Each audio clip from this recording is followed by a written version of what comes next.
हाँ जी, सत श्री अकाल सारिਆਂ ਨੂੰ। सो एक बारी क्लास ज्वाइन कर लैण दो सारे बच्चों ਨੂੰ, फिर ਆਪਾਂ अपनी क्लास स्टार्ट करते हैं। वेरी गुड आफ्टरनून जी, वेरी गुड आफ्टरनून, सत श्री अकाल। करिए स्टार्ट फिर क्लास। सो अज दा अपना जिहड़ा टॉपिक रहने वाला है वो बहुत ही ज़्यादा इंपॉर्टेंट टॉपिक है। मतलब ये मान लो कि उस टॉपिक के उपर साडा बेस टिकया। वैसा देखो हर एक टॉपिक ही बहुत ज़्यादा इंपॉर्टेंट ते जरूरी टॉपिक हुंदा गा, पर किते ना किते कुछ टॉपिक्स अपनी अहमियत अलग तो रखते हैं, तो ये उन्हां दे विचों एक टॉपिक है। गुड आफ्टरनून जी, good afternoon, very good afternoon. एक बारी सारे बच्चे आ जाओ, फिर ही आप अपनी क्लास है जिहड़ी स्टार्ट करांगे। एक बारी सारे बच्चों को कनैक्ट करन दो, आफ्टर दैट आप अपनी क्लास शुरू करते हैं। आफ्टरनून जी, आफ्टरनून, वेरी गुड आफ्टरनून।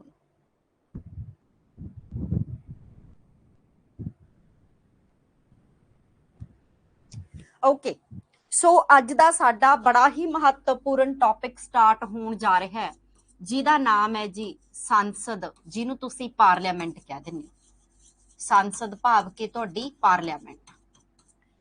इहदे पिछे एक स्टोरी, एक कहानी जिहड़ी असीं अपने पहले लैक्चर दे विच पढ़ी सी, जदों असीं पॉलिटी स्टार्ट करी सी। ਅਸੀਂ ਜਦੋਂ ਆਪਣੇ ਦੇਸ਼ ਦਾ ਸਟਰਕਚਰ ਦੇਖਦੇ ਹਾਂ, ਅਸੀਂ ਆਪਣੇ ਦੇਸ਼ ਦਾ ਢਾਂਚਾ ਦੇਖਦੇ ਹਾਂ, ਦੇਸ਼ ਦਾ ਪੋਲੀਟੀਕਲ ਸਟਰਕਚਰ ਦੇਖਦੇ ਹਾਂ, ਤਾਂ ਅਸੀਂ ਤਿੰਨ ਤਰੀਕੇ ਨਾਲ ਸਰਕਾਰ ਦਾ ਸਟਰਕਚਰ ਹੈ ਜਿਹੜਾ ਉਹ ਚਲਾਉਂਦੇ ਹਾਂ, ਜਾਂ ਦੇਸ਼ ਤਿੰਨ ਤਰੀਕੇ ਨਾਲ ਚਲਾਉਂਦੇ ਹਾਂ। ਤਿੰਨ ਆਰਗਨਸ ਨੇ ਸਾਡੇ ਦੇਸ਼ ਦੇ ਵਿੱਚ, ਵਿਧਾਨ ਪਾਲਿਕਾ, ਕਾਰਜਪਾਲਿਕਾ ਤੇ ਨਿਆਂਪਾਲਿਕਾ। ਵਿਧਾਨ ਪਾਲਿਕਾ ਦਾ ਕੰਮ ਸਾਡੇ ਦੇਸ਼ ਦੇ ਵਿੱਚ ਕਾਨੂੰਨ ਬਣਾਉਣ ਨੂੰ ਲੈ ਕੇ ਹੈ, ਔਰ ਸਾਡੇ ਦੇਸ਼ ਦੀ ਵਿਧਾਨ ਪਾਲਿਕਾ ਨੂੰ ਅਸੀਂ ਕੀ ਕਹਿੰਦੇ ਆ? ਪਾਰਲੀਮੈਂਟ ਕਹਿੰਦੇ ਆ।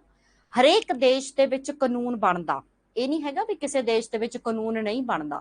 ਹਰੇਕ ਦੇਸ਼ ਦੇ ਵਿੱਚ ਕਾਨੂੰਨ ਬਣਦਾ ਹੈ। ਹਰੇਕ ਦੇਸ਼ ਦੇ ਵਿੱਚ ਕਾਨੂੰਨ ਬਣਾਉਣ ਵਾਲੀ ਬਾਡੀ ਨੂੰ ਅਲੱਗ-ਅਲੱਗ ਤਰੀਕਿਆਂ ਦੇ ਨਾਮ ਨਾਲ ਜਾਣਿਆ ਜਾਂਦਾ ਹੈ। ਪਾਕਿਸਤਾਨ 'ਚ ਇਹਨੂੰ ਕਿਸੇ ਹੋਰ ਨਾਮ ਨਾਲ ਜਾਣਿਆ ਜਾਂਦਾ ਹੈ, ਰਸ਼ੀਆ 'ਚ ਕਿਸੇ ਹੋਰ ਨਾਮ ਨਾਲ, ਚਾਈਨਾ 'ਚ ਕਿਸੇ ਹੋਰ ਨਾਮ ਨਾਲ, ਅਮਰੀਕਾ 'ਚ ਕਿਸੇ ਹੋਰ ਨਾਮ ਨਾਲ, ਔਰ ਭਾਰਤ ਦੇ ਵਿੱਚ ਕਾਨੂੰਨ ਬਣਾਉਣ ਵਾਲੀ ਬਾਡੀ ਨੂੰ ਜਾਣਿਆ ਜਾਂਦਾ ਹੈ ਸੰਸਦ ਦੇ ਨਾਮ ਨਾਲ, ਜੋ ਕਿ ਅਸੀਂ ਕਿੱਥੋਂ ਲਿਆਂਦਾ ਹੈ ਜਾਂ ਕਿੱਥੋਂ ਅਸੀਂ ਇਹ ਚੀਜ਼ ਇੰਸਪਾਇਰ ਹੋ ਕੇ ਆਪਣੇ ਸੰਵਿਧਾਨ ਦੇ ਵਿੱਚ ਜੋੜੀ ਹੈ। ਇਹ ਚੀਜ਼ ਸਾਡੀ ਇੰਸਪਾਇਰ ਹੋਈ ਹੈ ਇੰਗਲੈਂਡ ਦੇ ਕੌਂਸਟੀਟਿਊਸ਼ਨ ਤੋਂ, ਇੰਗਲੈਂਡ ਦੇ ਸੰਵਿਧਾਨ ਤੋਂ। ਇਹ ਪੁਆਇੰਟ ਧਿਆਨ 'ਚ ਰੱਖਣੇ ਨੂੰ ਅਸੀਂ ਪਹਿਲਾਂ ਵੀ ਡਿਸਕਸ ਕਰ ਚੁੱਕੇ ਹਾਂ।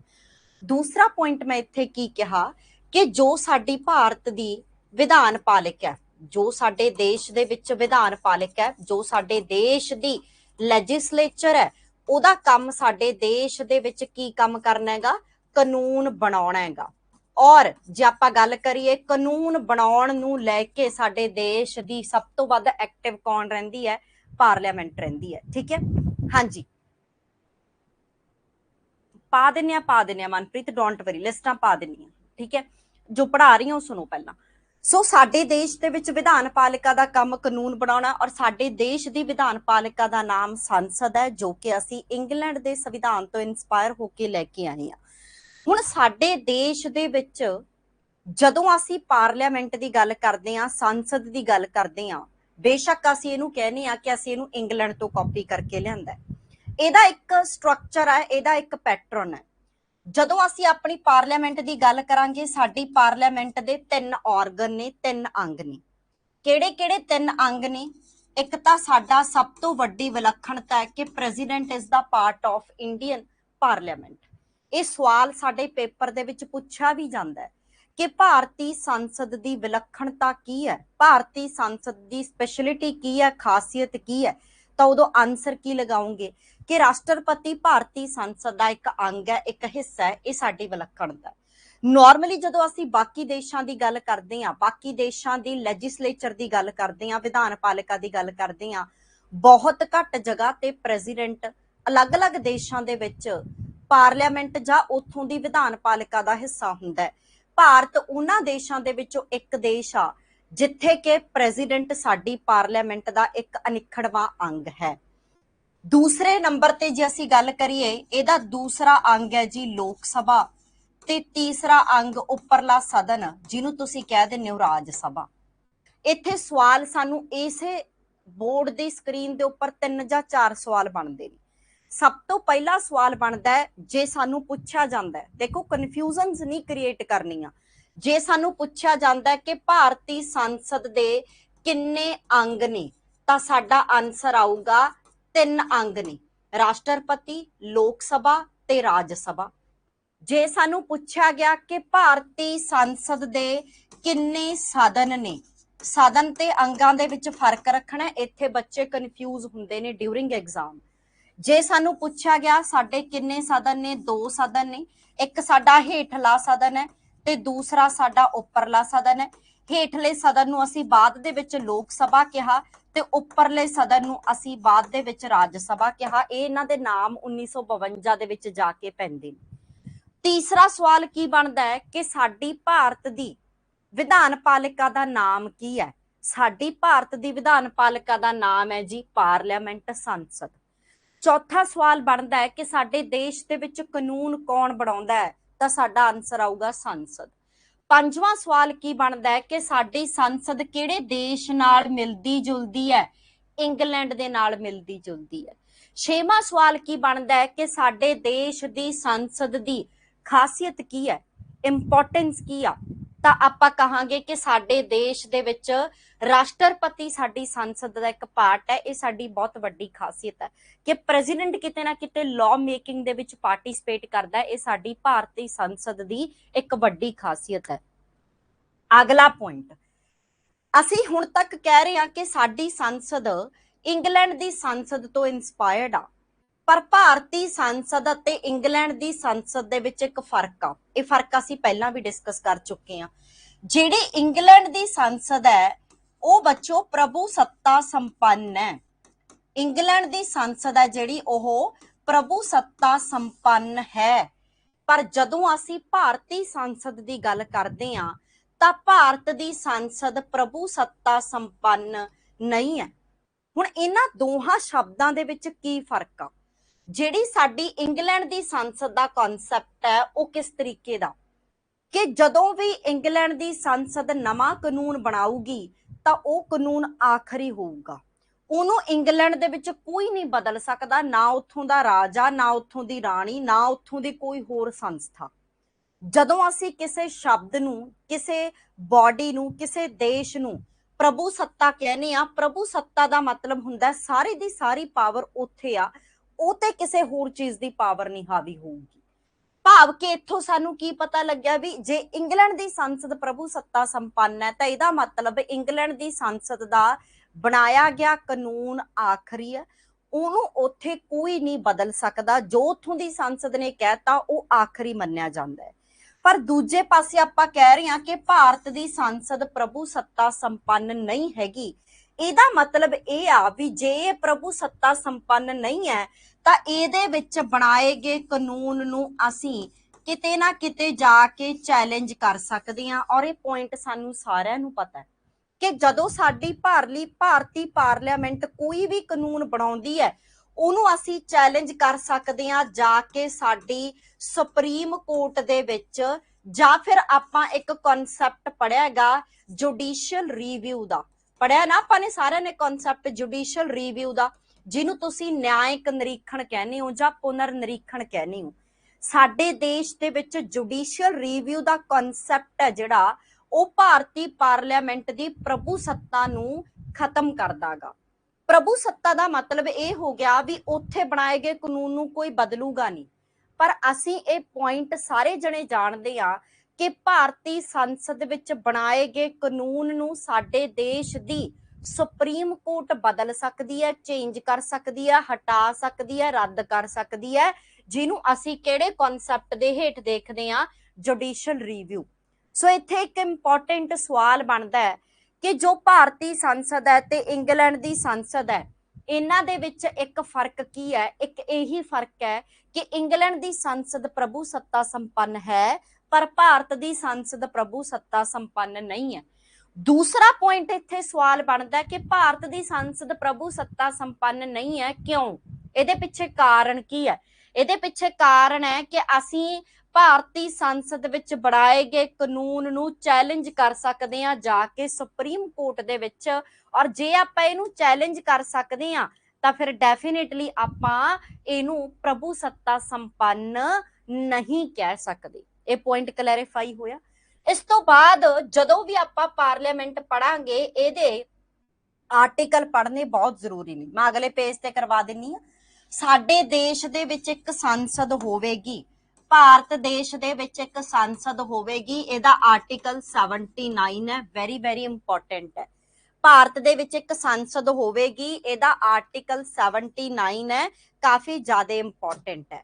ਭਾਰਤੀ ਸੰਸਦ ਦੇ ਵਿੱਚ ਰਾਸ਼ਟਰਪਤੀ ਇੱਕ ਅਨਿੱਖੜਵਾਂ ਅੰਗ ਹੈ। ਰਾਸ਼ਟਰਪਤੀ ਦਾ ਆਰਟੀਕਲ ਸਾਰੇ ਪੜ੍ਹ ਕੇ ਆਏ ਆ, 52 ਹੈ। ਭਾਰਤੀ ਸੰਸਦ ਦਾ ਹੇਠਲਾ ਸਦਨ ਲੋਕ ਸਭਾ ਹੈ, ਲੋਕ ਸਭਾ ਆਰਟੀਕਲ 81 ਹੈ।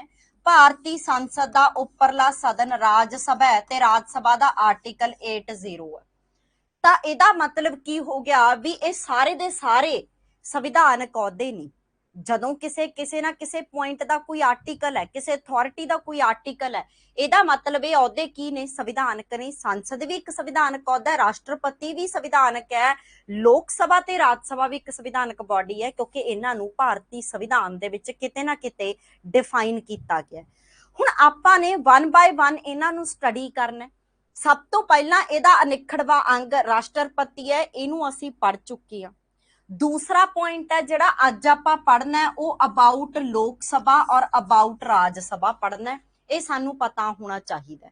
ਔਰ ਇਸ ਤੋਂ ਬਿਨਾਂ ਸਾਨੂੰ ਕੁਝ ਪੁਆਇੰਟ ਨੇ ਜਿਹੜੇ ਉਹ ਬੇਸਿਕ ਇਹ ਵੀ ਪਤਾ ਹੋਣੇ ਚਾਹੀਦੇ ਨੇ ਵੀ ਜਦੋਂ ਅਸੀਂ ਆਪਣੇ ਦੇਸ਼ ਦੇ ਵਿੱਚ ਕਾਨੂੰਨ ਬਣਾਉਣ ਦੀ ਗੱਲ ਕਰਦੇ ਹਾਂ, ਸੰਸਦ ਦਾ ਮੇਨ ਕੰਮ ਤਾਂ ਕਾਨੂੰਨ ਬਣਾਉਣਾ ਹੀ ਹੈ, ਹੋਰ ਤਾਂ ਕੋਈ ਸੰਸਦ ਦਾ ਕੰਮ ਨਹੀਂ, ਕਾਨੂੰਨ ਬਣਾਉਣਾ ਹੈਗਾ, ਠੀਕ ਹੈ। ਔਰ ਇਹ ਵੀ ਬਹੁਤ ਵੱਡਾ ਕੰਮ ਹੈ। ਜਦੋਂ ਸੰਸਦ ਕਾਨੂੰਨ ਬਣਾਉਣ ਦੀ ਗੱਲ ਕਰਦੀ ਹੈ ਤਾਂ ਉਹਦੇ ਵਾਸਤੇ ਸਾਨੂੰ ਪਹਿਲਾਂ ਕੀ ਪਾਸ ਕਰਨਾ ਪੈਂਦਾ ਹੈ? ਬਿੱਲ ਪਾਸ ਕਰਨਾ ਪੈਂਦਾ। ਜਿੰਨਾ ਸਮਾਂ ਉਹ ਬਿੱਲ ਸੰਸਦ ਪਾਸ ਨਹੀਂ ਕਰੂਗੀ, ਭਾਵ ਕਿ ਲੋਕ ਸਭਾ, ਰਾਜ ਸਭਾ ਤੇ ਰਾਸ਼ਟਰਪਤੀ ਤਿੰਨਾਂ ਹੀ ਅਥਾਰਟੀਜ਼ ਵੱਲੋਂ ਪਾਸ ਨਹੀਂ ਹੋਊਗਾ, ਉਹਨਾਂ ਸਮਾਂ ਉਹ ਬਿੱਲ ਕੀ ਨਹੀਂ ਕਰ ਸਕਦਾ? ਕਾਨੂੰਨ ਨਹੀਂ ਬਣ ਸਕਦਾ। ਸੋ ਕਈ ਵਾਰੀ ਐਗਜ਼ਾਮੀਨਰ ਇੱਥੋਂ ਵੀ ਸਵਾਲ ਪਿਕ ਕਰਦਾ ਹੈਗਾ ਕਿ ਸਾਡੇ ਦੇਸ਼ ਦੇ ਵਿੱਚ ਕਾਨੂੰਨ ਬਣਾਉਣ ਦੇ ਲਈ ਪਹਿਲਾ ਕਦਮ ਕਿਹੜਾ ਹੈਗਾ? ਪਹਿਲਾ ਕਦਮ ਬਿੱਲ ਰੱਖਣਾ ਤੇ ਬਿੱਲ ਪਾਸ ਕਰਨਾ। ਜੇ ਤਾਂ ਬਿੱਲ ਪਾਸ ਹੋ ਗਿਆ ਤਾਂ ਉਹੀ ਬਿੱਲ ਕਾਨੂੰਨ ਦਾ ਰੂਪ ਲੈ ਜਾਂਦਾ ਹੈ, ਤੇ ਜੇ ਬਿੱਲ ਪਾਸ ਨਹੀਂ ਹੁੰਦਾ ਤਾਂ ਫਿਰ ਉਹ ਕਾਨੂੰਨ ਬਣ ਹੀ ਨਹੀਂ ਸਕਦਾ ਤੇ ਲਾਗੂ ਤਾਂ ਹੋਣਾ ਡਿਫਰੈਂਟ ਟਾਸਕ ਹੈ। ਹੁਣ ਆਪਾਂ ਇਹਨਾਂ ਨੂੰ ਕੱਲੇ ਨੂੰ ਸਟੱਡੀ ਕਰਨਾ, ਲੋਕ ਸਭਾ ਨੂੰ ਸੈਪਰੇਟਲੀ ਤੇ ਰਾਜ ਸਭਾ ਨੂੰ ਸੈਪਰੇਟਲੀ। ਪਹਿਲਾਂ ਅਸੀਂ ਆਪਣੇ ਹਰਮਨ ਪਿਆਰੇ ਸਦਨ ਲੋਕ ਸਭਾ ਤੋਂ ਸ਼ੁਰੂ ਕਰਾਂਗੇ। ਸੋ ਆਪਣਾ ਹੈਡਿੰਗ ਬਣਾਓ ਜੀ, ਲੋਕ ਸਭਾ ਆਰਟੀਕਲ 81। ਸਾਡੇ ਦੇਸ਼ ਦੇ ਵਿੱਚ ਹੇਠਲਾ ਸਦਨ ਤੇ ਉੱਪਰਲੇ ਸਦਨ ਦਾ ਕਨਸੈਪਟ ਬ੍ਰਿਟਿਸ਼ਨਸ ਬਹੁਤ ਟਾਈਮ ਪਹਿਲਾਂ ਤੋਂ ਲੈ ਆਏ ਸੀ। ਕੋਈ ਇਹ ਨਹੀਂ ਹੈਗਾ ਵੀ ਇਹ ਕਨਸੈਪਟ ਅਸੀਂ ਲੈ ਕੇ ਆਏ ਹਾਂ, ਇਹ ਸਾਨੂੰ ਸਾਰਿਆਂ ਨੂੰ ਪਤਾ, ਇਹ ਅਸੀਂ ਪੜ੍ਹ ਵੀ ਚੁੱਕੇ ਹਾਂ ਕਿ ਅਸੀਂ ਹੇਠਲਾ ਸਦਨ ਤੇ ਉੱਪਰਲਾ ਸਦਨ ਲੈ ਕੇ ਆਏ। ਅੱਗੇ ਜਾ ਕੇ 1952 ਦੇ ਵਿੱਚ 1952 ਦੇ ਵਿੱਚ ਅਸੀਂ ਹੇਠਲੇ ਸਦਨ ਨੂੰ ਲੋਕ ਸਭਾ ਕਿਹਾ ਅਤੇ ਉੱਪਰਲੇ ਸਦਨ ਨੂੰ ਅਸੀਂ ਰਾਜ ਸਭਾ ਕਿਹਾ। ਉਸ ਤੋਂ ਬਿਨਾਂ ਜੇ ਆਪਾਂ ਗੱਲ ਕਰੀਏ ਇੰਪੋਰਟੈਂਟਲੀ, ਸਾਡੇ ਦੇਸ਼ ਦੇ ਵਿੱਚ ਲੋਕ ਸਭਾ ਬਹੁਤ ਇੰਪੋਰਟੈਂਟ ਸਦਨ ਹੈ। ਉਹਦੇ ਪਿੱਛੇ ਕਾਰਨ ਇਹ ਹੈ ਵੀ ਲੋਕ ਸਭਾ ਜੇ ਆਪਾਂ ਕਹੀਏ ਤਾਂ ਲੋਕ ਸਭਾ ਜਿਹੜਾ ਹੈਗਾ ਇੱਥੇ ਜਿੱਤੀ ਹੋਈ ਪਾਰਟੀ ਸਰਕਾਰ ਬਣਾਉਂਦੀ ਹੈ। ਇਹ ਪੁਆਇੰਟ ਕਾਫੀ ਇੰਪੋਰਟੈਂਟ ਹੈ। ਕਿਹੜੇ ਸਦਨ 'ਚ ਜਿੱਤੀ ਹੋਈ ਪਾਰਟੀ ਸਰਕਾਰ ਬਣਾਉਂਦੀ ਹੈ? ਲੋਕ ਸਭਾ। ਤੇ ਉਹੀ ਸਰਕਾਰ ਅੱਗੇ ਜਾ ਕੇ ਸਾਡੇ ਦੇਸ਼ ਨੂੰ ਚਲਾਉਂਦੀ ਹੈ। ਪ੍ਰੈਜ਼ੈਂਟ ਜੇ ਅਸੀਂ ਗੱਲ ਕਰੀਏ, ਸਾਡੇ ਦੇਸ਼ ਦੇ ਵਿੱਚ ਬੀਜੇਪੀ ਦੀ ਸਰਕਾਰ ਆ। ਬੀਜੇਪੀ ਦੀ ਸਰਕਾਰ ਲੋਕ ਸਭਾ ਵਿੱਚ ਜਿੱਤੀ ਹੋਈ ਪਾਰਟੀ ਕਰਕੇ ਹੀ ਬਣੀ ਹੈ। ਮੋਦੀ ਪ੍ਰਧਾਨ ਮੰਤਰੀ ਤਾਂ ਬਣਿਆ ਕਿਉਂਕਿ 2019 ਦੇ ਵਿੱਚ ਲੋਕ ਸਭਾ ਦੀ ਇਲੈਕਸ਼ਨ ਹੋਈ ਸੀ, ਜੋ ਕਿ 5 ਸਾਲ ਤੱਕ ਚੱਲੂਗੀ, 2024 ਤੱਕ ਚੱਲੂਗੀ। ਤਾਂ ਹੀ ਕਰਕੇ ਜਿਹੜੀ ਸਾਡੀ ਲੋਕ ਸਭਾ ਹੈ ਉਹਦਾ ਕਾਰਜਕਾਲ ਕਿੰਨਾ ਮੰਨਿਆ ਜਾਂਦਾ? 5 ਸਾਲ। 2024 ਦੇ ਵਿੱਚ ਦੁਬਾਰਾ ਚੋਣਾਂ ਹੋਣਗੀਆਂ, ਦੁਬਾਰਾ ਇਲੈਕਸ਼ਨਸ ਹੋਣਗੀਆਂ। ਉਹਦੇ ਬਿਹਾਫ ਤੇ ਦੁਬਾਰਾ ਤੋਂ ਫਿਰ ਕੀ ਚੁਣਿਆ ਜਾਊਗਾ? ਸਾਡੀ ਲੋਕ ਸਭਾ ਨੂੰ ਚੁਣਿਆ ਜਾਊਗਾ। ਫਿਰ ਕੋਈ ਪ੍ਰਧਾਨ ਮੰਤਰੀ ਬਣੂਗਾ, ਫਿਰ ਸਰਕਾਰ 5 ਸਾਲ ਦੇ ਲਈ ਚੱਲੂਗੀ। ਪ੍ਰੈਜ਼ੈਂਟ ਸਾਡੇ ਦੇਸ਼ ਦੇ ਵਿੱਚ ਜਿਹੜੀ ਲੋਕ ਸਭਾ ਚੱਲ ਰਹੀ ਹੈ ਉਹ 17ਵੀਂ ਲੋਕ ਸਭਾ ਚੱਲ ਰਹੀ ਹੈ। ਇਹ ਕਾਫੀ ਇੰਪੋਰਟੈਂਟ ਪੁਆਇੰਟ ਹੈ। ਔਰ ਜਿਹੜੀ ਸਾਡੀ 2024 ਜਿਹਦਾ ਕਿ ਇਲੈਕਸ਼ਨ ਦਾ ਪੂਰਾ ਬੋਲਬਾਲਾ ਚੱਲ ਰਿਹਾ, ਪੂਰੇ ਭਾਰਤ ਦੇ ਵਿੱਚ ਸਰਕਾਰਾਂ ਪ੍ਰਚਾਰ ਤੇ ਪ੍ਰਚਾਰ ਕਰ ਰਹੀਆਂ ਨੇ ਕਿਉਂਕਿ 2023 ਚੱਲ ਰਿਹਾ, 24 ਇਲੈਕਸ਼ਨ ਈਅਰ ਆ। ਸੋ ਉਸ ਤੋਂ 1 ਸਾਲ ਪਹਿਲਾਂ ਸਰਕਾਰਾਂ ਇਸ ਚੀਜ਼ ਨੂੰ ਕਾਫੀ ਜ਼ਿਆਦਾ ਇੰਪੋਰਟੈਂਟਲੀ ਦੇਖਦੀ ਹੈ, ਜਿਹੜਾ ਆਪਣਾ ਸਰਕਾਰ ਦਾ ਆਖਰੀ ਸਾਲ ਹੁੰਦਾ। ਸੋ ਇੱਥੋਂ ਵੀ ਸਵਾਲ ਬਣ ਸਕਦਾ ਕਿ ਆਉਣ ਵਾਲੀਆਂ ਜਿਹੜੀਆਂ ਵੋਟਾਂ ਪੈਣਗੀਆਂ ਉਹ ਕਿੰਨਵੀਂ ਲੋਕ ਸਭਾ ਲਈ ਪੈਣਗੀਆਂ ਤਾਂ 2024 ਦੇ ਵਿੱਚ ਜੋ ਵੋਟਾਂ ਪੈਣਗੀਆਂ ਉਹ ਸਾਡੀ 18ਵੀਂ ਲੋਕ ਸਭਾ ਲਈ ਪੈਣਗੀਆਂ। ਜੋ ਪ੍ਰੈਜ਼ੈਂਟ ਚੱਲ ਰਹੀ ਹੈ ਉਹ ਸਾਡੀ 17ਵੀਂ ਲੋਕ ਸਭਾ ਚੱਲ ਰਹੀ ਹੈ। ਲੋਕ ਸਭਾ ਨੂੰ ਅਸੀਂ ਅਲੱਗ-ਅਲੱਗ ਨਾਵਾਂ ਨਾਲ ਜਾਣਦੇ ਹਾਂ। ਸਭ ਤੋਂ ਪਹਿਲਾ ਨਾਮ ਹੈ ਜੀ ਲੋਅਰ ਹਾਊਸ, ਹੇਠਲਾ ਸਦਨ। ਜਦੋਂ ਵੀ ਅਸੀਂ ਲੋਕ ਸਭਾ ਨੂੰ ਨਾਮ ਦਿੱਤੇ ਇਹਨਾਂ ਪਿੱਛੇ ਕੋਈ ਨਾ ਕੋਈ ਰੀਜ਼ਨ ਸੀ। ਦੂਸਰਾ ਅਸੀਂ ਇਹਨੂੰ ਕਹਿ ਦਿੰਦੇ ਹਾਂ ਲੋਕਾਂ ਦਾ ਸਦਨ ਹੈ, ਹਾਊਸ ਆਫ ਪੀਪਲ ਹੈ। ਇਹਨੂੰ ਅੰਗਰੇਜ਼ੀ ਪੰਜਾਬੀ ਤੁਸੀਂ ਦੋਵਾਂ 'ਚ ਹੀ ਲਿਖ ਸਕਦੇ ਹੋ। ਇਹਨੂੰ ਅਸੀਂ ਕੀ ਬੋਲਦੇ ਹਾਂ? ਲੋਕਾਂ ਦਾ ਸਦਨ ਬੋਲਦੇ ਹਾਂ, ਲੋਅਰ ਹਾਊਸ ਬੋਲਦੇ ਹਾਂ, ਇਹਨੂੰ ਅਸੀਂ ਹੇਠਲਾ ਸਦਨ ਬੋਲਦੇ ਹਾਂ। ਇਹ ਵੀ ਕਾਫੀ ਜ਼ਿਆਦਾ ਇੰਪੋਰਟੈਂਟ ਹੈ।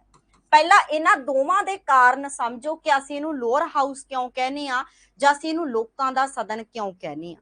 ਸਭ ਤੋਂ ਪਹਿਲੀ ਗੱਲ ਤਾਂ ਜਦੋਂ ਅਸੀਂ ਆਪਣੇ ਕੇਂਦਰ ਸਰਕਾਰ ਦੇ ਜਾਂ ਸੈਂਟਰ ਦੇ ਦੋ ਸਦਨਾਂ ਦੀ ਗੱਲ ਕਰਦੇ ਆ, ਇੱਕ ਲੋਕ ਸਭਾ ਤੇ ਇੱਕ ਰਾਜ ਸਭਾ, ਦੋਵਾਂ ਦੀ ਤੁਲਨਾ ਕਰਕੇ ਦੇਖੋ ਲੋਕ ਸਭਾ ਦੇ ਵਿੱਚ ਜਿਹੜੇ ਐਮਪੀ ਚੁਣੇ ਜਾਂਦੇ ਨੇ। ਅੱਛਾ, ਇੱਕ ਹੋਰ ਪੁਆਇੰਟ ਯਾਦ ਰੱਖਣਾ, ਚਾਹੇ ਤਾਂ ਲੋਕ ਸਭਾ ਦਾ ਮੈਂਬਰ ਹੈ ਚਾਹੇ ਰਾਜ ਸਭਾ ਦਾ ਮੈਂਬਰ ਹੈ, ਲੋਕ ਸਭਾ ਤੇ ਰਾਜ ਸਭਾ ਦੇ ਮੈਂਬਰਾਂ ਨੂੰ ਐਮਪੀ ਕਿਹਾ ਜਾਂਦਾ ਹੈ, ਮੈਂਬਰ ਆਫ ਪਾਰਲੀਮੈਂਟ। ਤੀਸਰਾ ਪੁਆਇੰਟ ਯਾਦ ਰੱਖਣਾ, ਸਾਡੀ ਜਿਹੜੀ ਵਿਧਾਨ ਸਭਾ ਹੈ, ਕਈ ਬੱਚਿਆਂ ਨੂੰ ਬੇਸਿਕ ਚੀਜ਼ਾਂ ਕਨਫਿਊਜ਼ ਕਰਦੀਆਂ ਨੇ। ਵਿਧਾਨ ਸਭਾ ਦੇ ਮੈਂਬਰਾਂ ਨੂੰ ਅਸੀਂ ਐਮਐਲਏ ਕਹਿੰਦੇ ਆ, ਔਰ ਜਿਹੜੀ ਸਾਡੀ ਰਾਜਾਂ ਦੇ ਵਿੱਚ ਵਿਧਾਨ ਪਰਿਸ਼ਦ ਹੁੰਦੀ ਆ, ਵਿਧਾਨ ਪਰਿਸ਼ਦ ਦੇ ਮੈਂਬਰਾਂ ਨੂੰ ਅਸੀਂ ਐਮਐਲਸੀ ਕਹਿੰਦੇ ਆ।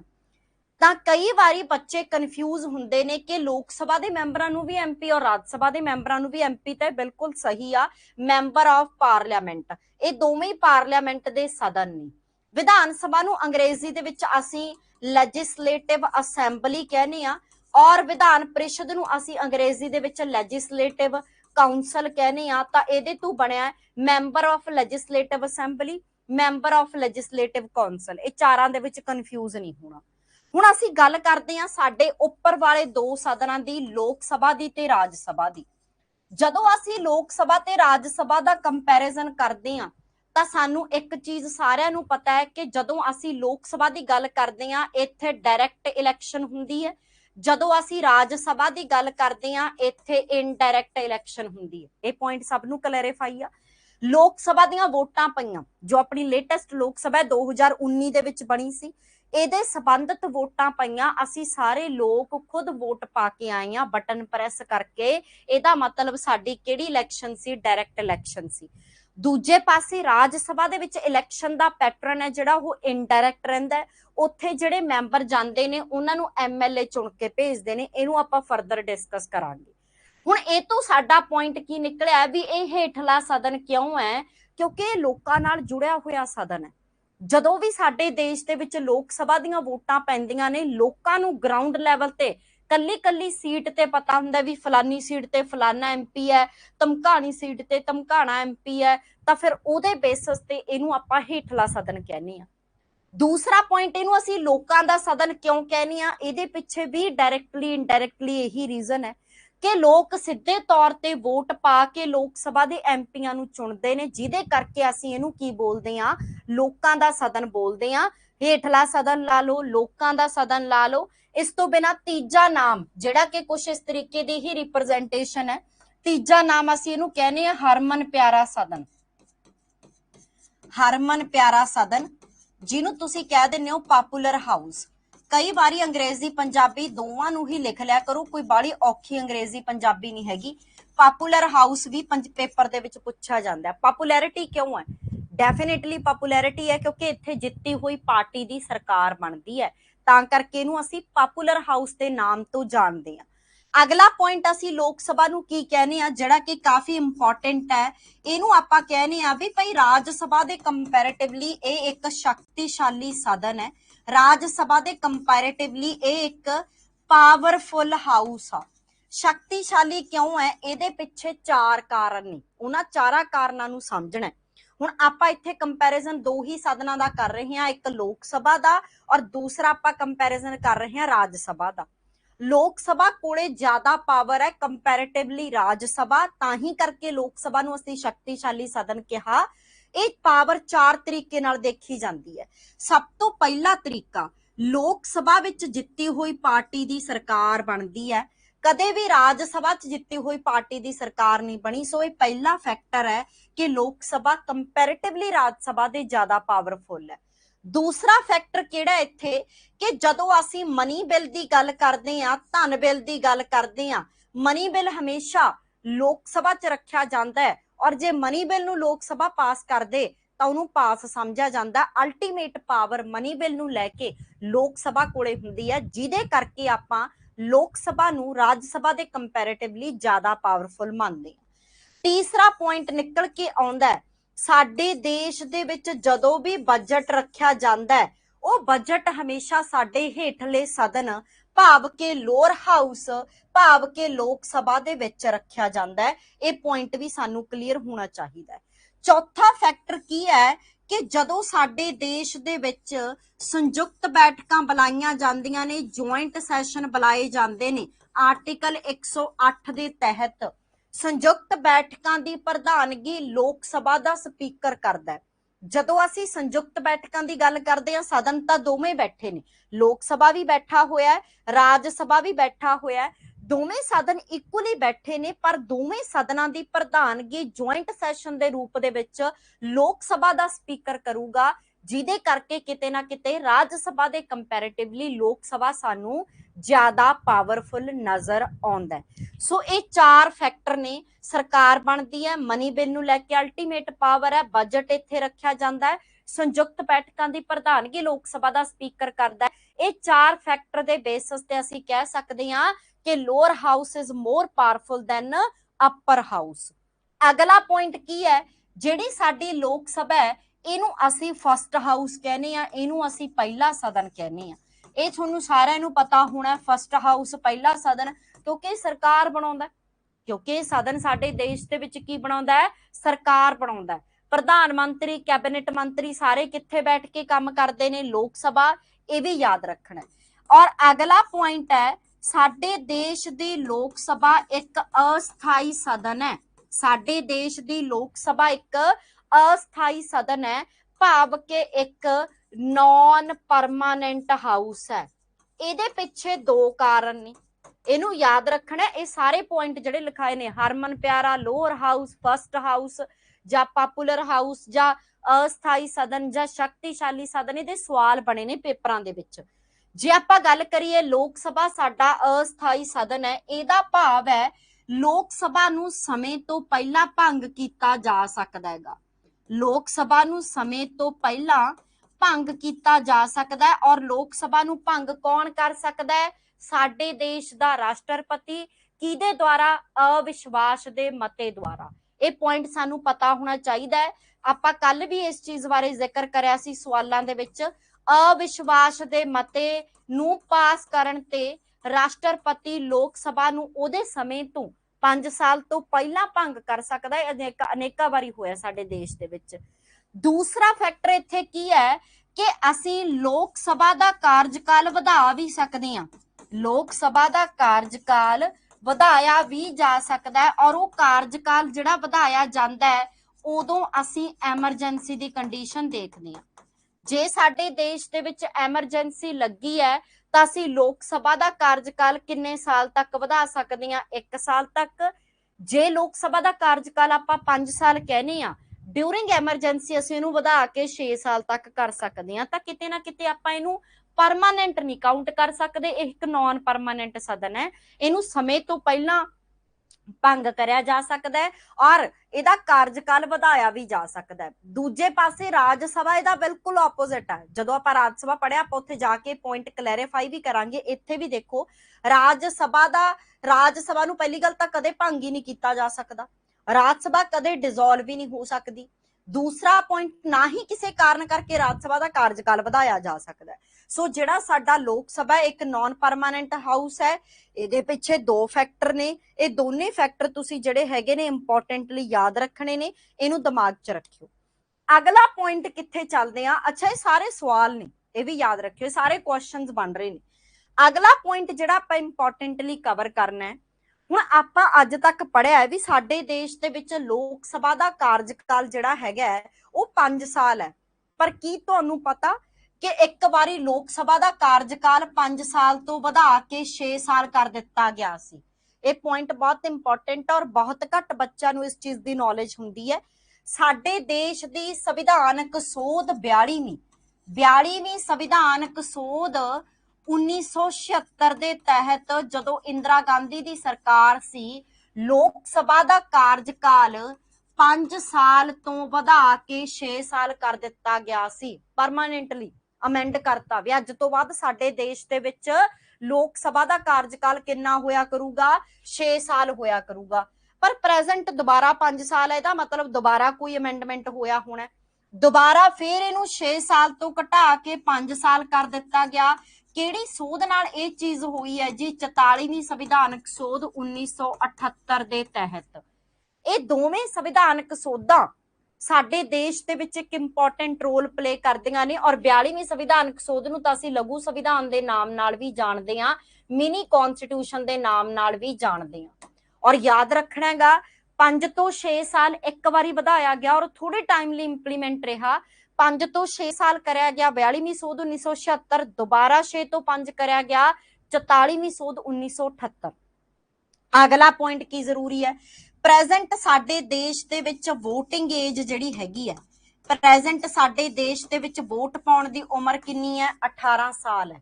18 साल तो उपर वाले बंदे दा ही की बनदा? Voter card. जिहदे कोले वोटर कार्ड आ उही वोट पा सकदा है। इहदा संबंध लोक सभा नाल है क्योंकि वोट पा के असीं सरकार ही बनाउणे आ। ये सवाल तुहाडे मास्टर केडर दे प्रीवियस ईयर पेपरां दे विच आया है कि भाई पहला साडे देश दे विच वोट पाउण दी उम्र 21 साल हुंदी सी, 21 तो घटा के असी 18 साल करती।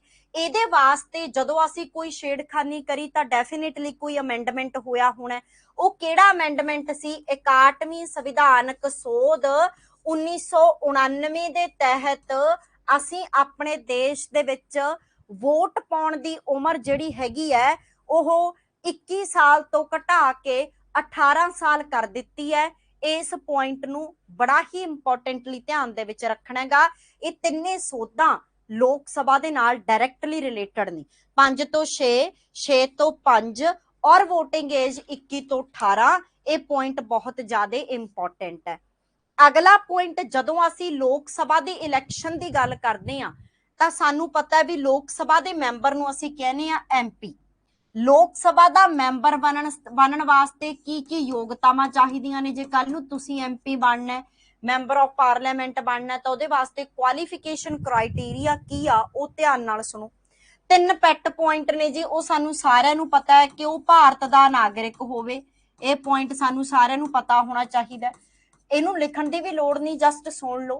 ਉਹ ਭਾਰਤ ਦਾ ਨਾਗਰਿਕ ਹੋਵੇ, ਕਿਸੇ ਲਾਭਦਾਇਕ ਅਹੁਦੇ ਤੇ ਨਾ ਲੱਗਿਆ ਹੋਵੇ, ਪਾਗਲ ਜਾਂ ਦਿਵਾਲੀਆ ਨਾ ਹੋਵੇ। ਤਿੰਨੇ ਪੁਆਇੰਟ ਇੰਪੋਰਟੈਂਟ ਨੇ। ਚੌਥਾ ਪੁਆਇੰਟ ਜਿਹੜਾ ਕਿ ਇੱਥੇ ਸਭ ਤੋਂ ਇੰਪੋਰਟੈਂਟ ਹੈ ਕਿ ਲੋਕ ਸਭਾ ਦਾ MP ਬਣਨ ਵਾਸਤੇ ਉਮਰ ਘੱਟ ਤੋਂ ਘੱਟ ਸਾਨੂੰ ਕਿੰਨੀ ਚਾਹੀਦੀ ਹੈ? 25 ਸਾਲ। 25 ਸਾਲ ਤੋਂ ਛੋਟੀ ਉਮਰ ਦਾ ਕਦੇ ਵੀ ਕੋਈ ਪਰਸਨ, ਇੰਡੀਅਨ ਸਿਟੀਜ਼ਨ ਲੋਕ ਸਭਾ ਦਾ MP ਨਹੀਂ ਬਣ ਸਕਦਾ। ਇਸ ਚੀਜ਼ ਨੂੰ ਤੁਸੀਂ ਦਿਮਾਗ 'ਚ ਰੱਖਣਾ। अगला पॉइंट दिमाग च की रखना है कि इहदे वास्ते कोई मैक्सिमम एज नहीं हुंदी। एक MP किन्नी भी उम्र दा बन सकदा है। राष्ट्रपति वास्ते मिनिमम उम्र 35 साल है, उप राष्ट्रपति वास्ते 35 साल है, राजपाल वास्ते 35 साल है, लोक सभा दे MP वास्ते 25 साल है, राज्य सभा दे MP वास्ते 30 साल है। इनू आपां 2-3 लैक्चरां बाद रिवाइज करते रहांगे ताकि साडे दिमाग च बैठ जे। और जिन्ने भी बंदियां दे मैं नाम लए ने उन्हां वास्ते कोई मैक्सिमम एज नहीं है, ये सानू पता होना चाहिए। अगला पॉइंट, जदों असीं लोक सभा दी इलैक्शन दी गल करदे हां, लोक सभा दी चोण दी गल करदे हां तां सानू सब नूं पता है कि लोक सभा दी चोण करी जांदी है डायरैक्ट तौर ते। ये पॉइंट ध्यान दे विच रखना है। लोक सभा दी इलैक्शन किहड़ी फॉर्म च करी जांदी है? डायरैक्ट फॉर्म च करी जांदी है। ये सानू सारिआं नूं पता है, इहनूं बारी-बारी रिपीट करन दी लोड़ भी नहीं हैगी। ठीक है कि डायरैक्टली लोग वोट पा के आउंदे ने। हुण आपां गल करदे हां लोक सभा दीआं सीटां नूं लैके, जित्थों कि एक इंपॉर्टेंट सवाल बनदा हैगा। लोक सभा दीआं सीटां नूं लैके असीं 2 पक्षां तो गल करांगे, एक मैक्सिमम सीटां लैके, एक प्रेजेंट सीटां लैके। जे आपां गल करिए साडे देश दे विच लोक सभा दीआं मैक्सिमम सीट्स नूं लैके, पहलां आपां मैक्सिमम सीट्स बारे जिक्र करांगे। साडे देश दी लोक सभा दे विच प्रेजेंट वध तो वध सीटां किन्नियां रखीआं गईआं ने? 550। ਵੱਧ ਤੋਂ ਵੱਧ ਇਹ ਪਹਿਲਾਂ ਕਈ ਕਿਤਾਬਾਂ ਦੇ ਵਿੱਚ 552 ਲਿਖੀਆਂ ਹੋਣਗੀਆਂ, ਗਲਤੀ ਨਹੀਂ ਕਰਨੀ। 552 ਦੇ ਵਿੱਚ 2 ਐਂਗਲੋ ਇੰਡੀਅਨ ਸੀਟਾਂ ਅਸੀਂ ਕੱਢ ਚੁੱਕੇ ਹਾਂ। ਉਹ ਦੁਬਾਰਾ ਫਿਰ ਦੇਖ ਲਓ ਕਿ ਜੋ ਪਹਿਲਾਂ ਲੋਕ ਸਭਾ ਦੇ ਵਿੱਚ 2 ਐਂਗਲੋ ਇੰਡੀਅਨ ਸੀਟਾਂ ਹੁੰਦੀਆਂ ਸੀ, ਉਹਨਾਂ ਨੂੰ ਅਸੀਂ ਰਿਮੂਵ ਕਰਤਾ 134 ਸੰਵਿਧਾਨਕ ਸੋਧ 2020 ਦੇ ਤਹਿਤ। ਪ੍ਰੈਜ਼ੈਂਟ ਲੋਕ ਸਭਾ ਦੇ ਵਿੱਚ ਸਾਰੀਆਂ ਸੀਟਾਂ ਚੁਣੀਆਂ ਹੋਣਗੀਆਂ। ਪਹਿਲਾ ਮੈਕਸਿਮਮ 552 ਸੀ, ਹੁਣ ਉਹ 2 ਮਾਈਨਸ ਕਰਤੀਆਂ, 550 ਰਹਿ ਗਈਆਂ। ਜਿਹੜੀਆਂ ਇਹ ਸਾਡੀਆਂ ਮੈਕਸਿਮਮ ਸੀਟਾਂ ਨੇ, ਇਹ ਮੈਕਸਿਮਮ ਸੀਟਾਂ 2 ਤਰੀਕੇ ਨਾਲ ਡਿਵਾਈਡ ਹੋਣਗੀਆਂ, ਇੱਕ ਰਾਜਾਂ ਦੇ ਵਿੱਚੋਂ ਤੇ ਦੂਜਾ ਸਾਡੇ ਕੇਂਦਰ ਸ਼ਾਸਿਤ ਪ੍ਰਦੇਸ਼ਾਂ ਦੇ ਵਿੱਚੋਂ। ਸਾਨੂੰ ਸਾਰਿਆਂ ਨੂੰ ਪਤਾ ਹੈ ਕਿ ਭਾਰਤ ਦਾ ਪ੍ਰਸ਼ਾਸਨਿਕ ਪ੍ਰਬੰਧ 2 ਤਰੀਕੇ ਨਾਲ ਚਲਾਇਆ ਜਾਂਦਾ ਹੈ, ਇੱਕ ਯੂਟੀ ਦੀ ਫਾਰਮ ਦੇ ਵਿੱਚ ਤੇ ਇੱਕ ਸਟੇਟਸ ਦੀ ਫਾਰਮ ਦੇ ਵਿੱਚ। 550 ਦੇ ਵਿੱਚੋਂ ਵੱਧ ਤੋਂ ਵੱਧ 530 ਸੀਟਾਂ ਰਾਜਾਂ ਚੋਂ ਨਿਕਲਣਗੀਆਂ ਔਰ 20 ਸੀਟਾਂ ਮੈਕਸਿਮਮ ਕਿੱਥੋਂ ਨਿਕਲਣਗੀਆਂ, ਯੂਟੀਜ਼ ਦੇ ਵਿੱਚੋਂ। ਹੁਣ ਸਵਾਲ ਇੱਥੇ ਬਹੁਤ ਹੀ ਡਿਫਰੈਂਟ ਤਰੀਕੇ ਨਾਲ ਪੁੱਛੇ ਜਾ ਸਕਦੇ ਨੇ। ਲੋਕ ਸਭਾ ਦਾ ਟੌਪਿਕ ਬਹੁਤ ਆਸਾਨ ਹੈ, ਬਸ ਇਹਦਾ ਸਵਾਲ ਧਿਆਨ ਨਾਲ ਪੜ੍ਹਨਾ ਹੈ। ਜੇ ਸਾਨੂੰ ਪੇਪਰ 'ਚ ਪੁੱਛਿਆ ਗਿਆ ਕਿ ਲੋਕ ਸਭਾ ਦੀਆਂ ਮੈਕਸਿਮਮ ਸੀਟਾਂ ਕਿੰਨੀਆਂ ਹੋ ਸਕਦੀਆਂ ਨੇ, ਆਨਸਰ ਆਊਗਾ 550। ਜੇ ਸਾਨੂੰ ਸਵਾਲ ਪੁੱਛਿਆ ਗਿਆ ਕਿ ਲੋਕ ਸਭਾ ਦੀਆਂ ਮੈਕਸਿਮਮ ਰਾਜਾਂ 'ਚੋਂ ਸੀਟਾਂ ਕਿੰਨੀਆਂ ਹੋ ਸਕਦੀਆਂ ਨੇ, ਆਨਸਰ ਆਊਗਾ 530। ਜੇ ਸਾਨੂੰ ਸਵਾਲ ਪੁੱਛਿਆ ਗਿਆ ਕਿ ਲੋਕ ਸਭਾ ਦੀਆਂ ਮੈਕਸਿਮਮ ਕੇਂਦਰ ਸ਼ਾਸਿਤ ਪ੍ਰਦੇਸ਼ਾਂ ਦੇ ਵਿੱਚੋਂ ਕਿੰਨੀਆਂ ਸੀਟਾਂ ਹੋ ਸਕਦੀਆਂ ਨੇ, ਤਾਂ ਸਾਡਾ ਆਨਸਰ ਆਊਗਾ 20। ਹੁਣ ਆਪਾਂ ਗੱਲ ਕਰਦੇ ਹਾਂ ਪ੍ਰੈਜ਼ੈਂਟ ਸੀਟਾਂ ਦੀ, ਕਿ ਸਾਡੇ ਦੇਸ਼ ਦੇ ਵਿੱਚ ਕੰਪੈਰੀਜ਼ਨ ਕਰਦੇ ਹਾਂ ਪ੍ਰੈਜ਼ੈਂਟ ਸੀਟਾਂ ਕਿੰਨੀਆਂ ਨੇ। ਇਹ ਮੈਕਸਿਮਮ ਨੇ, ਕਿੰਨੀਆਂ ਹੋ ਸਕਦੀਆਂ ਨੇ। ਪ੍ਰੈਜ਼ੈਂਟ ਇਸ ਤੋਂ ਘੱਟ ਵੀ ਹੋ ਸਕਦੀਆਂ ਨੇ, ਔਰ ਇਹ ਗੱਲ ਯਾਦ ਰੱਖਣੀ ਹੈ ਕਿ ਮਿਨੀਮਮ ਸੀਟਾਂ ਦੀ ਕੋਈ ਬੰਦਤਾ ਨਹੀਂ ਹੈਗੀ, ਮਿਨੀਮਮ ਚਾਹੇ 200 ਹੀ ਰਹਿ ਜਾਣ। ਮੈਕਸਿਮਮ ਬਾਉਂਡੇਸ਼ਨ ਕਰਿਆ ਹੋਇਆ, ਮਿਨੀਮਮ ਬਾਉਂਡੇਸ਼ਨ ਨਹੀਂ ਹੈ। ਜਦੋਂ ਅਸੀਂ ਪ੍ਰੈਜ਼ੈਂਟ ਸੀਟਾਂ ਦੀ ਗੱਲ ਕਰਦੇ ਹਾਂ, ਸਾਡੇ ਪ੍ਰੈਜ਼ੈਂਟ 543 ਸੀਟਾਂ ਨੇ। 543 ਦੇ ਵਿੱਚੋਂ 530 ਸੀਟਾਂ ਨੇ ਜਿਹੜੀਆਂ ਉਹ ਅਸੀਂ ਰਾਜਾਂ ਤੋਂ ਆਕੂਪਾਈਡ ਰੱਖੀਆਂ ਨੇ, ਔਰ ਉੱਪਰਲੀਆਂ ਜਿਹੜੀਆਂ 13 ਸੀਟਾਂ ਬਚ ਗਈਆਂ ਉਹ ਸਾਡੇ ਕਿਹਦੇ ਕੋਲੇ ਨੇ, ਕੇਂਦਰ ਸ਼ਾਸਿਤ ਪ੍ਰਦੇਸ਼ਾਂ ਦੇ ਕੋਲੇ ਨੇ। ਹੁਣ ਸਵਾਲ ਨੂੰ ਧਿਆਨ ਨਾਲ ਪੜ੍ਹਨਾ ਹੈ ਕਿ ਸਾਨੂੰ ਮੈਕਸਿਮਮ ਦਾ ਸਵਾਲ ਪੁੱਛਿਆ ਗਿਆ ਜਾਂ ਸਾਨੂੰ ਪ੍ਰੈਜ਼ੈਂਟ ਦਾ ਸਵਾਲ ਪੁੱਛਿਆ ਗਿਆ।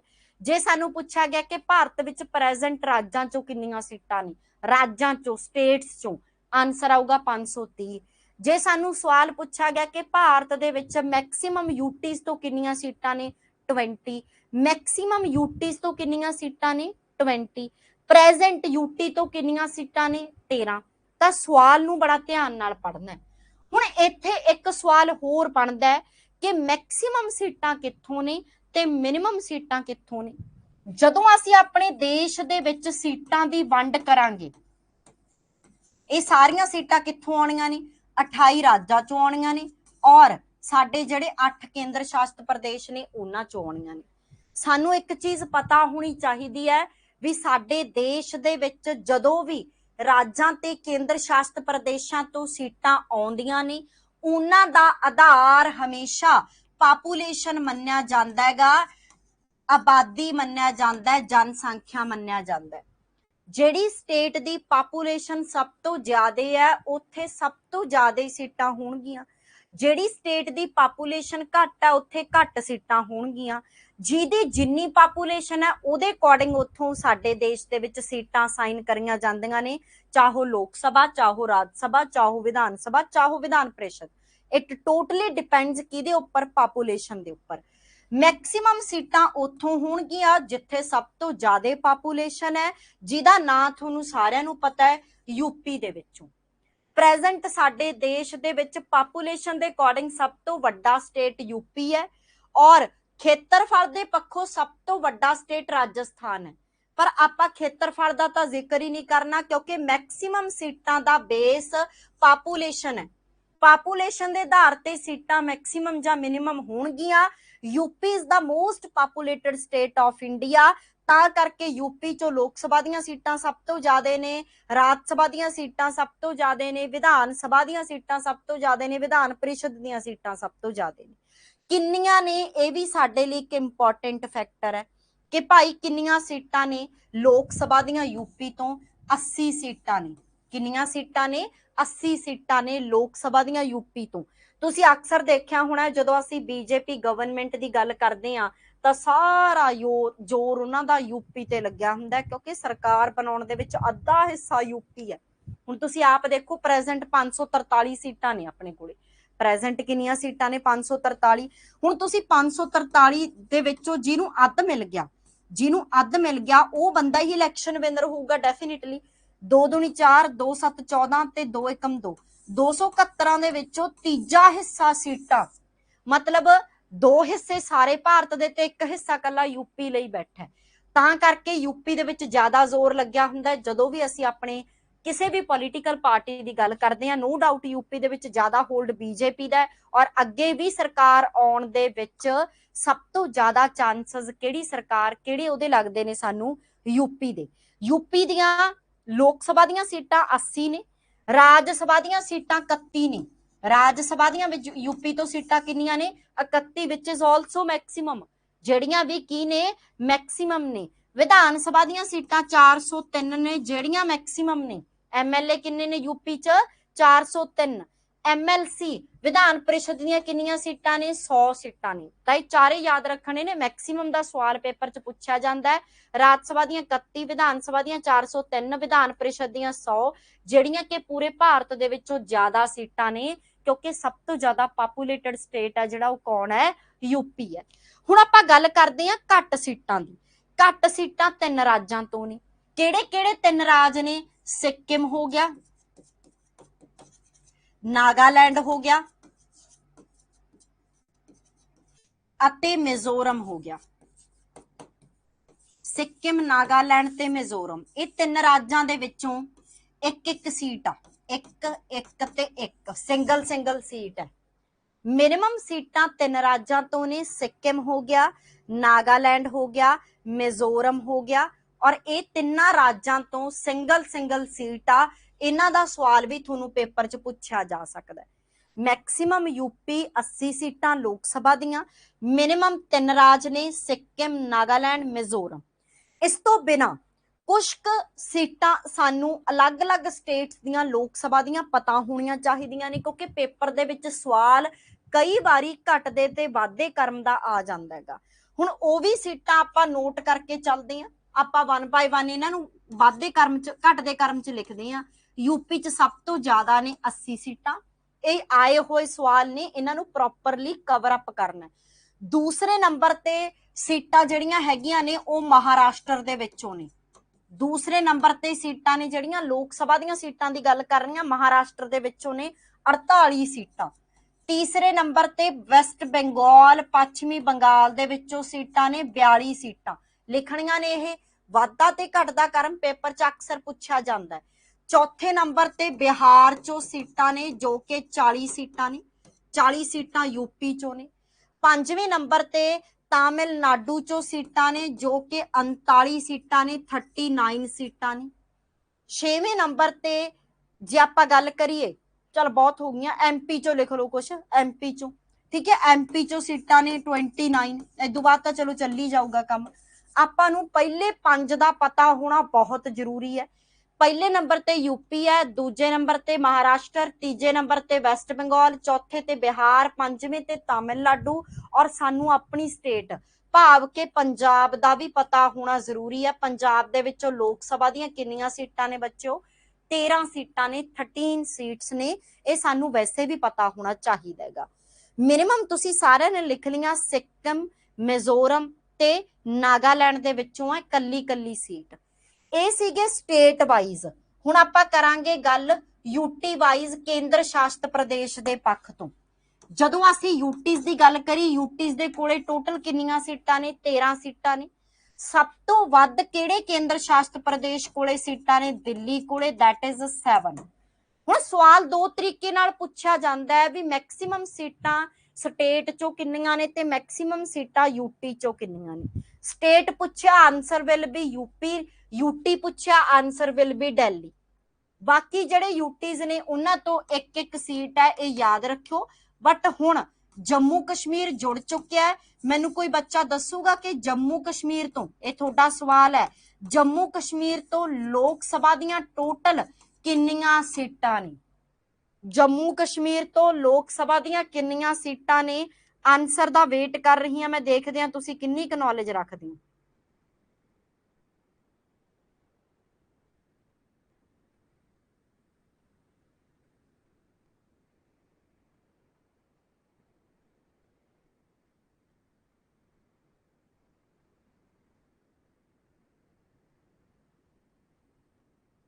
ਦੱਸੋ ਬਾਈ ਚੁੱਪੀ ਕਰ ਗਏ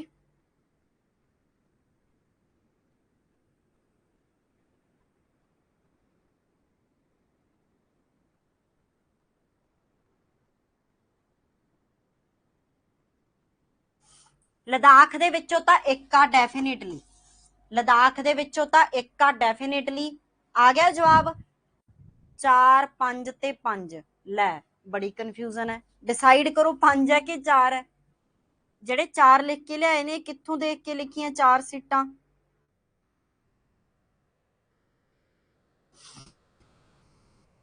ਹਾਂਜੀ 5 ਸੀਟਾਂ ਨੇ ਜੰਮੂ ਕਸ਼ਮੀਰ ਤੋਂ ਲੋਕ ਸਭਾ ਦੀਆਂ ਕਿੰਨੀਆਂ ਸੀਟਾਂ ਨੇ 5 ਸੀਟਾਂ ਨੇ ਜੋ ਆਪਣਾ ਲਦਾਖ ਨਵਾਂ ਯੂਟੀ ਬਣਿਆ ਉੱਥੋਂ ਇੱਕ ਸੀਟ ਹੈ ਯਾਦ ਰੱਖਣਾ ਮੈਕਸਿਮਮ ਫਿਰ ਵੀ ਦਿੱਲੀ ਤੋਂ ਹੀ ਨੇ 7 ਸੀਟਸ ਮੈਕਸਿਮਮ ਫਿਰ ਵੀ ਦਿੱਲੀ ਤੋਂ ਨੇ 7 ਸੀਟਾਂ ਮੈਕਸਿਮਮ ਦਾ ਆਨਸਰ ਆਊਗਾ ਦਿੱਲੀ ਮਿਨੀਮਮ ਦਾ ਆਨਸਰ ਸਾਰੇ ਨੇ ਕੱਲਾ ਜੰਮੂ ਕਸ਼ਮੀਰ ਨੂੰ ਛੱਡ ਕੇ ਚੰਡੀਗੜ੍ਹ ਤੋਂ ਵੀ ਇੱਕ ਹੈ ਅੰਡੇਮਾਨ ਨਿਕੋਬਾਰ ਤੋਂ ਵੀ ਇੱਕ ਹੈ ਸਾਰਿਆਂ ਤੋਂ ਸਿੰਗਲ ਸੀਟ ਹੈ ਔਰ ਜੰਮੂ ਕਸ਼ਮੀਰ ਤੋਂ ਕਿੰਨੀਆਂ ਸੀਟਾਂ ਨੇ 5 ਸੀਟਾਂ ਨੇ ਲੋਕ ਸਭਾ ਕੌਂਸਟੀਟੂਐਂਸੀ ਦੀਆਂ ਤਾਂ ਹੀ ਕਰਕੇ ਆਪਣੇ ਪ੍ਰੈਜ਼ੈਂਟ ਜੇ ਆਪਾਂ ਗੱਲ ਕਰੀਏ J&K ਨੂੰ ਯੂਟੀ ਬਣਾ ਕੇ ਉੱਥੋਂ ਕੁਝ ਸੀਟਾਂ ਦਿੱਤੀਆਂ ਗਈਆਂ ਨੇ ਲੋਕ ਸਭਾ ਦੀਆਂ ਤੁਹਾਨੂੰ ਪਤਾ ਹੀ ਹੋਣਾ ਹੈਗਾ ਸੀਟਸ ਦਾ ਪੈਟਰਨ ਕਲੀਅਰ ਹੋਇਆ ਕਿੱਥੋਂ ਕਿਹਦੀਆਂ ਕਿੰਨੀਆਂ ਸੀਟਾਂ ਨੇ ਇਹ ਜ਼ਰੂਰੀ ਹੈ ਅਗਲਾ ਪੁਆਇੰਟ ਕੀ ਇੰਪੋਰਟੈਂਟ ਹੈ ਕਿ ਜਦੋਂ ਅਸੀਂ ਸੀਟਸ ਦੀ ਡਿਵੀਜ਼ਨ ਦੀ ਗੱਲ ਕਰਦੇ ਹਾਂ ਇਹਦਾ ਆਧਾਰ ਸਾਡੇ ਦੇਸ਼ ਦੀ ਆਬਾਦੀ ਮੰਨਿਆ ਜਾਂਦਾ ਹੈ ਸਾਡੇ ਦੇਸ਼ ਦੀ ਪਾਪੂਲੇਸ਼ਨ ਮੰਨਿਆ ਜਾਂਦਾ ਹੈ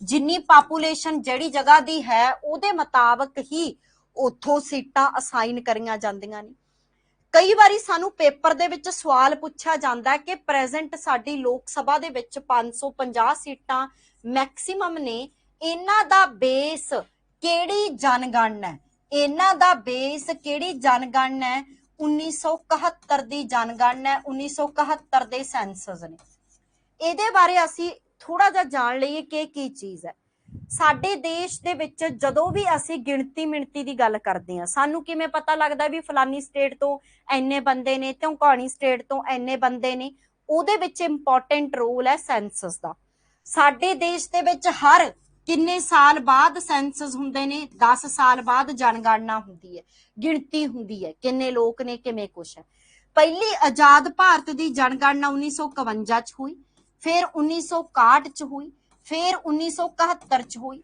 ਫਿਰ 1981 ਚ ਹੋਈ ਫਿਰ 1991 ਦੇ ਵਿੱਚ ਹੋਈ ਫਿਰ 2001 ਦੇ ਵਿੱਚ ਫਿਰ 2011 ਦੇ ਵਿੱਚ 2021 ਵਾਲੀ ਜਨਗਣਨਾ ਹਜੇ ਹੋਲਡ ਅਪ ਪਈ ਹੈਗੀ ਉਹਦਾ ਡੇਟਾ ਆਪਣੇ ਸਾਹਮਣੇ ਨਹੀਂ ਆਇਆ ਜਦੋਂ ਅਸੀਂ 1951 ਦੀ ਗੱਲ ਕਰਦੇ ਹਾਂ ਉਦੋਂ ਲੋਕ ਸਭਾ ਦੇ ਵਿੱਚ 500 ਸੀਟਾਂ ਹੁੰਦੀਆਂ ਸੀ ਫਿਰ ਅਸੀਂ 1961 ਦੀ ਗੱਲ ਕਰਦੇ ਹਾਂ 525 ਹੋ ਗਈਆਂ ਫਿਰ ਅਸੀਂ 1971 ਦੀ ਗੱਲ ਕਰਦੇ ਹਾਂ 545 ਹੋ ਗਈਆਂ 1971 ਤੋਂ ਬਾਅਦ ਅੱਜ ਤੱਕ ਸੀਟਾਂ ਜਿਹੜੀਆਂ ਚੱਲੀ ਜਾਂਦੀਆਂ ਨੇ ਪ੍ਰੈਜ਼ੈਂਟ ਤੱਕ ਜਿਹੜੀਆਂ ਸੀਟਾਂ ਚੱਲੀ ਜਾਂਦੀਆਂ ਨੇ ਇਹ ਉਹੀ 545 ਵਾਲਾ ਫੰਡਾ ਹੀ ਚੱਲੀ ਜਾਂਦਾ 545 ਚੋਂ ਆਪਾਂ 2 ਐਂਗਲੋ ਇੰਡੀਅਨ ਕੱਢ ਤੇ ਉਹ ਇੱਕ ਅਲੱਗ ਫੈਕਟਰ ਹੈ ਜਿਹਦੇ ਕਰਕੇ ਪ੍ਰੈਜ਼ੈਂਟ ਆਪਣੇ ਕੋਲੇ 543 ਸੀਟਾਂ ਨੇ ਔਰ ਇਹ ਕਿਹੜੀ ਜਨਗਣਨਾ ਦੇ ਆਧਾਰ ਤੇ ਨੇ 1971 1981 ਚ ਅਸੀਂ ਜਨਗਣਨਾ ਕਰੀ ਪਰ ਸੀਟਾਂ ਨਹੀਂ ਵਧੀਆਂ 1991 ਚ ਵੀ ਕਰੀ ਫਿਰ ਵੀ ਸੀਟਾਂ ਨਹੀਂ ਵਧੀਆਂ ਅੱਛਾ 2001 ਦੇ ਵਿੱਚ ਜਦੋਂ ਅਸੀਂ ਜਨਗਣਨਾ ਕਰ ਰਹੇ ਸੀ ਤਾਂ ਅਸੀਂ ਇੱਕ ਪੁਆਇੰਟ ਐਡ ਕਰਿਆ 2001 ਦੇ ਵਿੱਚ ਜਾ ਕੇ ਅਸੀਂ ਇਹ ਗੱਲ ਕਹਿਤੀ ਵੀ ਆਪਾਂ ਸੀਟਾਂ ਨੂੰ ਇੱਕ ਟਾਈਮ ਤੱਕ ਫਿਕਸ ਕਰ ਦਿੰਨੀ ਆ ਮੈਕਸਿਮਮ ਸੀਟਾਂ ਹੋਣਗੀਆਂ 550 ਮੈਕਸਿਮਮ ਸੀਟਾਂ ਹੋਣਗੀਆਂ 550 ਇਹਨਾਂ ਨੂੰ ਆਪਾਂ ਫਿਕਸ ਕਰਤਾ 2026 ਤੱਕ ਔਰ ਇਹ ਚੀਜ਼ ਵਾਸਤੇ ਇੱਕ ਸਪੈਸ਼ਲ ਅਮੈਂਡਮੈਂਟ ਹੋਇਆ ਉਹ ਅਮੈਂਡਮੈਂਟ ਕਿਹੜਾ ਹੋਇਆ 84ਵੀਂ ਸੰਵਿਧਾਨਕ ਸੋਧ 2001 that is important 84ਵੀਂ ਸੰਵਿਧਾਨਕ ਸੋਧ 2001 ਦੇ ਤਹਿਤ ਅਸੀਂ ਆਪਣੇ ਦੇਸ਼ ਦੇ ਵਿੱਚ ਲੋਕ ਸਭਾ ਦੀਆਂ ਸੀਟਾਂ ਨੇ ਜੋ ਉਹਨਾਂ ਨੂੰ 2026 ਤੱਕ 550 ਤੱਕ ਫਿਕਸ ਕਰਤਾ ਵੀ 2026 ਤੱਕ ਆਪਾਂ 550 ਤੋਂ ਨਹੀਂ ਵਧਾਉਂਦੇ ਹੈਗੇ, ਉਦੋਂ ਬਾਅਦ ਦੇਖਾਂਗੇ ਵੀ ਕੀ ਕੇਸ ਹੈ। ਦੂਸਰਾ ਪੁਆਇੰਟ ਕੀ ਯਾਦ ਰੱਖਣਾ ਵੀ ਘਟਾ ਜਿੰਨਾ ਮਰਜੀ ਸਕਦੇ ਆ, ਵਧਾ ਨਹੀਂ ਸਕਦੇ, ਇਹ ਵੀ ਪੁਆਇੰਟ ਯਾਦ ਰੱਖਣਾ ਹੈਗਾ। ਠੀਕ ਹੈ, ਹੁਣ ਇੱਥੇ ਦੋ ਤਰੀਕੇ ਦੇ ਸਵਾਲ ਬਣਦੇ ਨੇ ਕਿ ਪ੍ਰੈਜ਼ੈਂਟ ਭਾਰਤ ਦੇ ਵਿੱਚ ਜੋ ਲੋਕ ਸਭਾ ਦੀਆਂ ਸੀਟਾਂ 543 ਨੇ ਉਹਨਾਂ ਨੂੰ ਅਸੀਂ ਕਿਹੜੀ ਜਨਗਣਨਾ ਦੇ ਆਧਾਰ ਤੇ ਫਿਕਸ ਕਰਿਆ ਹੈ, ਤਾਂ ਸਾਡਾ ਆਨਸਰ ਆਊਗਾ 1971 ਵਾਲੀ ਜਨਗਣਨਾ ਦੇ ਆਧਾਰ ਤੇ। ਅਗਲਾ ਪੁਆਇੰਟ ਕੀ ਪੁੱਛਿਆ ਜਾਂਦਾ ਹੈ ਕਿ ਲੋਕ ਸਭਾ ਦੇ ਵਿੱਚ ਮੈਕਸਿਮਮ ਸੀਟਾਂ ਕਿਸ ਸਾਲ ਤੱਕ ਫਿਕਸ ਕਰੀਆਂ ਗਈਆਂ ਨੇ, 2026 ਤੱਕ। ਤੀਸਰਾ ਸਵਾਲ ਕੀ ਬਣਦਾ ਹੈ, 2026 ਤੱਕ ਜੋ ਸੀਟਾਂ ਫਿਕਸ ਕਰੀਆਂ ਗਈਆਂ ਨੇ ਉਹਨਾਂ ਵਾਸਤੇ ਕਿਹੜਾ ਅਮੈਂਡਮੈਂਟ ਹੋਇਆ, ਕਿਹੜਾ ਸੋਧ ਹੋਇਆ, ਤਾਂ ਆਨਸਰ ਆਊਗਾ 84ਵੀਂ ਸੰਵਿਧਾਨਕ ਸੋਧ 2001। ਇਹ ਪੁਆਇੰਟ ਯਾਦ ਰੱਖਣਾ ਹੈਗਾ, ਇਹ ਪੁਆਇੰਟ ਕਾਫੀ ਇੰਪੋਰਟੈਂਟ ਹੈਗਾ। ਅਗਲਾ ਪੁਆਇੰਟ ਕੀ ਹੈ, ਜਦੋਂ ਅਸੀਂ ਆਪਣੀ ਲੋਕ ਸਭਾ ਦੀ ਗੱਲ ਕਰਦੇ ਹਾਂ, ਸਾਡੀ ਲੋਕ ਸਭਾ ਦੇ ਵਿੱਚ ਸਪੈਸ਼ਲ ਰਿਜ਼ਰਵੇਸ਼ਨ ਰੱਖਿਆ ਜਾਂਦਾ ਹੈ ਜਿਹਨੂੰ ਤੁਸੀਂ ਰਾਖਵਾਂਕਰਨ ਕਹਿ ਦਿੰਦੇ ਹੋ। ਸਾਡੀ ਲੋਕ ਸਭਾ ਦੇ ਵਿੱਚ ਰਾਖਵਾਂਕਰਨ ਐਸਸੀ ਸੀਟਾਂ ਨੂੰ ਲੈ ਕੇ ਹੈ ਔਰ ਐਸਟੀ ਸੀਟਾਂ ਨੂੰ ਲੈ ਕੇ ਹੈ। ਐਸਸੀ ਅਨੁਸੂਚਿਤ ਜਾਤੀਆਂ 84 ਸੀਟਾਂ ਨੇ, ਅਨੁਸੂਚਿਤ ਜਨਜਾਤੀਆਂ 47 ਸੀਟਾਂ ਨੇ।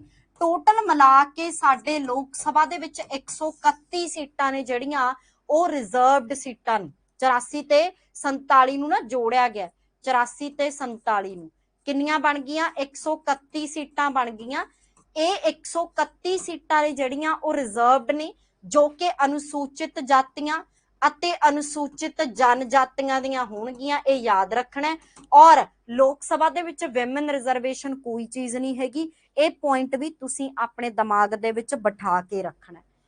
ਅਗਲਾ ਪੁਆਇੰਟ ਇੱਥੇ ਕੀ ਯਾਦ ਰੱਖਣਾ ਹੈ ਕਿ ਜਦੋਂ ਅਸੀਂ ਲੋਕ ਸਭਾ ਦੀ ਗੱਲ ਕਰਦੇ ਹਾਂ ਇਹਦਾ ਕਾਰਜਕਾਲ ਵਧਾਇਆ ਜਾਂਦਾ ਤੇ ਘਟਾਇਆ ਵੀ ਜਾਂਦਾ। ਇਹ ਇੰਪੋਰਟੈਂਟ ਸਵਾਲ ਹੈ, ਇਹਨਾਂ ਨੂੰ ਯਾਦ ਰੱਖੋਗੇ। ਅਗਲੇ ਕਨਸੈਪਟ ਦੀ ਗੱਲ ਕਰਦੇ ਹਾਂ, ਲੋਕ ਸਭਾ ਦੀ ਬੈਠਕਾਂ ਦੀ ਪ੍ਰਧਾਨਗੀ ਕਰਨ ਵਾਲੇ ਸਪੀਕਰ ਤੇ ਡਿਪਟੀ ਸਪੀਕਰ ਦੀ। ਲੋਕ ਸਭਾ ਦੀ ਬੈਠਕਾਂ ਦੀ ਪ੍ਰਧਾਨਗੀ ਕਰਨ ਵਾਲੇ ਸਪੀਕਰ ਅਤੇ ਡਿਪਟੀ ਸਪੀਕਰ ਦੀ। ਇਹ ਕਨਸੈਪਟ ਵੀ ਸਾਡੇ ਲਈ ਕਾਫੀ ਜ਼ਿਆਦਾ ਇੰਪੋਰਟੈਂਟ ਹੈ, ਸਪੀਕਰ ਅਤੇ ਡਿਪਟੀ ਸਪੀਕਰ। ਜਦੋਂ ਅਸੀਂ ਗੱਲ ਕਰਦੇ ਹਾਂ ਸਪੀਕਰ ਤੇ ਡਿਪਟੀ ਸਪੀਕਰ ਦਾ, ਦੋਵਾਂ ਦਾ ਆਰਟੀਕਲ 93 ਹੈ, ਇਹ ਯਾਦ ਰੱਖਣਾ। 93 ਆਰਟੀਕਲ ਦੇ ਹੇਠ ਅਸੀਂ ਸਪੀਕਰ ਤੇ ਡਿਪਟੀ ਸਪੀਕਰ ਦੇ ਪੋਜੀਸ਼ਨ ਦੇ ਪ੍ਰਬੰਧ ਦੀ ਗੱਲ ਕਰਦੇ ਹਾਂ। ਜਿਹੜਾ ਸਾਡਾ ਸਪੀਕਰ ਹੈ, ਸਭ ਤੋਂ ਪਹਿਲਾ ਪੁਆਇੰਟ, ਇਹ ਹਮੇਸ਼ਾ ਲੋਕ ਸਭਾ ਦਾ ਐਮਪੀ ਹੀ ਹੋਵੇਗਾ। ਔਰ ਜੋ ਅਸੀਂ ਗੱਲ ਕਰਦੇ ਹਾਂ ਕਿ ਸਾਡੇ ਲੋਕ ਸਭਾ ਦੀਆਂ ਬੈਠਕਾਂ ਦੀ ਪ੍ਰਧਾਨਗੀ ਕੌਣ ਕਰਦਾ ਹੈ, ਸਪੀਕਰ ਕਰਦਾ ਹੈ। ਲੋਕ ਸਭਾ ਦਾ ਚੇਅਰਮੈਨ ਕੌਣ ਹੁੰਦਾ ਹੈ, ਸਪੀਕਰ ਹੁੰਦਾ ਹੈ। ਲੋਕ ਸਭਾ ਦਾ ਨੇਤਾ ਕੌਣ ਹੁੰਦਾ ਹੈ, ਉਹ ਪ੍ਰਧਾਨ ਮੰਤਰੀ ਹੁੰਦਾ ਹੈ। ਇਹ ਯਾਦ ਰੱਖਣਾ। ਤੁਸੀਂ ਸਾਰੇ ਬੱਚੇ ਜਾਣਦੇ ਹੋ ਵੀ ਜਦੋਂ ਲੋਕ ਸਭਾ ਬੈਠੀ ਹੁੰਦੀ ਹੈ ਤਾਂ ਉਹਦੇ ਸਾਹਮਣੇ ਇੱਕ ਕੁਰਸੀ ਦੇ ਉੱਪਰ ਸਪੀਕਰ ਨਾਂ ਦਾ ਬੰਦਾ ਬੈਠਾ ਹੁੰਦਾ ਹੈ, ਜੋ ਕਿ ਉੱਥੇ ਮੇਨ ਇੰਪੋਰਟੈਂਟ ਰੋਲ ਪਲੇ ਕਰਦਾ ਹੈ। ਲੋਕ ਸਭਾ ਦੇ ਸਦਨ ਦੇ ਵਿੱਚ ਅਨੁਸ਼ਾਸਨ ਬਣਾਈ ਰੱਖਣਾ, ਬਿੱਲ ਨੂੰ ਇੰਟਰੋਡਿਊਸ ਕਰਾਉਣਾ, ਬਿੱਲ ਦੇ ਉੱਪਰ ਵੋਟਾਂ ਪਵਾਉਣਾ, ਬਿੱਲ ਨੂੰ ਲੈ ਕੇ ਬਹੁਮਤ ਰੱਖਣਾ। ਜੋ ਵੀ ਉੱਥੇ ਚੀਜ਼ਾਂ ਕਾਰਵਾਈ ਦੇ ਹੇਠ ਆਉਂਦੀਆਂ ਨੇ ਉਹ ਕਿਹਦੀ ਚੇਅਰਮੈਨਸ਼ਿਪ ਦੇ ਹੇਠ ਆਉਂਦੀਆਂ ਨੇ, ਸਪੀਕਰ ਦੇ। ਔਰ ਸਪੀਕਰ ਹਮੇਸ਼ਾ ਲੋਕ ਸਭਾ ਦਾ ਐਮਪੀ ਹੁੰਦਾ, ਇਹ ਯਾਦ ਰੱਖਣਾ ਹੈਗਾ। ਜੇ ਆਪਾਂ ਗੱਲ ਕਰੀਏ ਕਿ ਸਪੀਕਰ ਆਪਣੀ ਸਹੁੰ ਕਿਹਦੇ ਸਾਹਮਣੇ ਚੁੱਕਦਾ, ਤਾਂ ਯਾਦ ਰੱਖੋਗੇ ਸਪੀਕਰ ਆਪਣੀ ਸਹੁੰ ਨਹੀਂ ਚੁੱਕਦਾ। ਇਹ ਹਮੇਸ਼ਾ ਕਨਫਿਊਜ਼ ਕਰਦਾ ਪੁਆਇੰਟ ਬੱਚਿਆਂ ਨੂੰ। ਸਪੀਕਰ ਆਪਣੀ ਸਹੁੰ ਕਦੇ ਵੀ ਨਹੀਂ ਚੁੱਕਦਾ, ਕਿਉਂਕਿ speaker already as an MP ਆਪਣੀ ਸਹੁੰ ਚੁੱਕ ਚੁੱਕਿਆ ਹੁੰਦਾ। ਤੇ ਐਮਪੀ ਆਪਣੀ ਸਹੁੰ ਕਿਹਦੇ ਸਾਹਮਣੇ ਚੁੱਕਦਾ ਹੈ, ਸਾਨੂੰ ਸਾਰਿਆਂ ਨੂੰ ਪਤਾ ਹੈ, ਰਾਸ਼ਟਰਪਤੀ ਸਾਹਮਣੇ ਚੁੱਕਦਾ। ਜਦੋਂ ਅਸੀਂ ਕਹਿ ਚੁੱਕੇ ਹਾਂ ਵੀ ਸਾਡੀ ਲੋਕ ਸਭਾ ਦਾ ਮੈਂਬਰ ਹੀ ਸਪੀਕਰ ਹੁੰਦਾ ਤੇ ਉਹ ਪਹਿਲਾਂ ਮੈਂਬਰ ਵਜੋਂ ਸਹੁੰ ਚੁੱਕ ਕੇ ਆਇਆ ਹੁੰਦਾ, ਉਹਦੇ ਵਾਸਤੇ ਦੁਬਾਰਾ ਸਹੁੰ ਚੁੱਕਣ ਵਾਲੀ ਕੋਈ ਗੱਲ ਨਹੀਂ ਹੈਗੀ। ਇਹ ਪੁਆਇੰਟ ਤੁਸੀਂ ਸਾਰੇ ਬੱਚਿਆਂ ਨੇ ਕੀ ਕਰਨਾ ਹੈਗਾ, ਧਿਆਨ ਚ ਰੱਖਣਾ ਹੈਗਾ। ਅਗਲਾ ਪੁਆਇੰਟ ਕੀ ਹੈ ਜੀ ਇੱਥੇ, ਅਗਲਾ ਪੁਆਇੰਟ ਕੀ ਹੈ ਜੀ ਇੱਥੇ ਕਿ ਲੋਕ ਸਭਾ ਦਾ ਸਪੀਕਰ ਬਣਨ ਵਾਸਤੇ ਮਿਨੀਮਮ ਏਜ ਕਿੰਨੀ ਚਾਹੀਦੀ ਹੈ, ਜਿੰਨੀ ਲੋਕ ਸਭਾ ਦੇ ਐਮਪੀ ਬਣਨ ਵਾਸਤੇ ਚਾਹੀਦੀ ਹੈ, ਭਾਵ ਕਿ 25 ਸਾਲ। ਮਿਨੀਮਮ ਏਜ ਕਿੰਨੀ ਚਾਹੀਦੀ ਹੈ, 25 ਸਾਲ। ਲੋਕ ਸਭਾ ਦੇ ਸਪੀਕਰ ਦਾ ਕਾਰਜਕਾਲ ਕਿੰਨਾ ਹੁੰਦਾ ਹੈ, ਜਿੰਨਾ ਸਮਾਂ ਲੋਕ ਸਭਾ ਰਹੂਗੀ ਓਨਾ ਸਮਾਂ ਸਪੀਕਰ ਰਹੂਗਾ, ਭਾਵ ਕਿ 5 ਸਾਲ। ਸਪੀਕਰ ਦਾ ਕਾਰਜਕਾਲ ਕਿੰਨਾ ਹੁੰਦਾ ਹੈ, 5 ਸਾਲ। ਲੋਕ ਸਭਾ ਦਾ ਸਪੀਕਰ ਆਪਣਾ ਅਸਤੀਫਾ ਕਿਹਨੂੰ ਦਿੰਦਾ ਹੈ, ਰਿਜ਼ਾਈਨ ਕਿਹਨੂੰ ਦਿੰਦਾ ਹੈ, आपस दे विच दिंदे ने।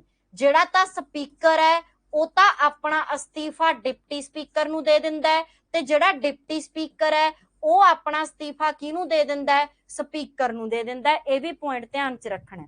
ਅਸਤੀਫੇ ਆਪਸ ਦੇ ਵਿੱਚ ਐਕਸਚੇਂਜ ਕਰਦੇ ਨੇ, ਇਹ ਪੁਆਇੰਟ ਧਿਆਨ 'ਚ ਰੱਖਣਾ। ਇਹ ਸਾਰੇ ਪੁਆਇੰਟ ਲਿਖ ਲਓ, ਇਹ ਸਾਰੇ ਪੁਆਇੰਟ ਆਪਣੀ ਕਾਪੀ ਤੇ ਨੋਟ ਕਰ ਲਓ ਕਿਉਂਕਿ ਚੀਜ਼ਾਂ ਪੇਪਰ ਦੇ ਵਿੱਚ ਕਨਫਿਊਜ਼ ਕਰਦੀਆਂ ਨੇ। ਠੀਕ ਹੈ।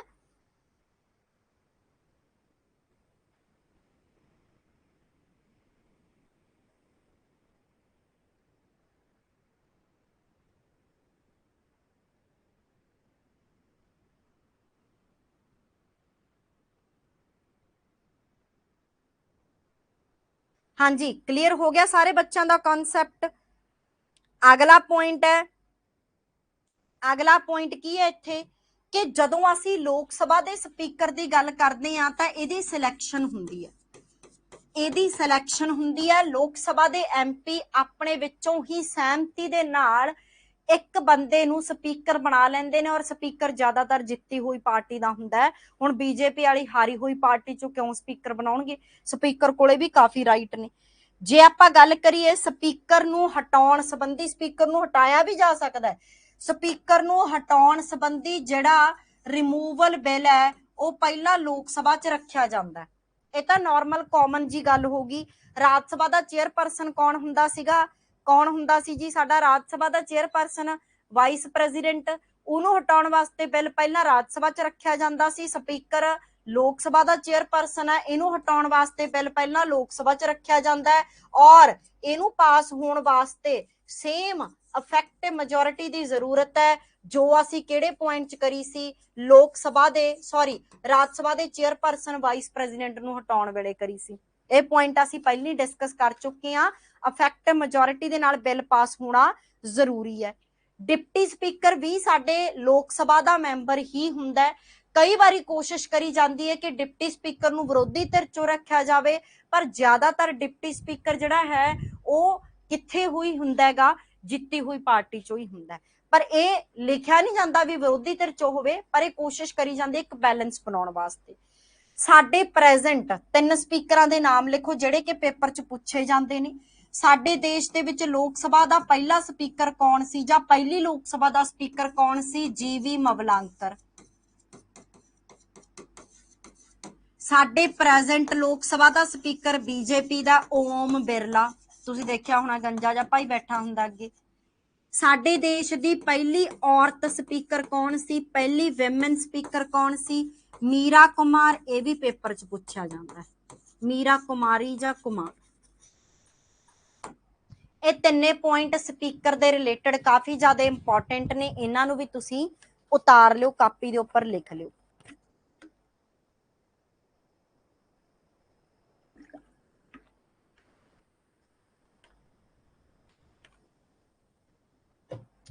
क्लीयर हो गया।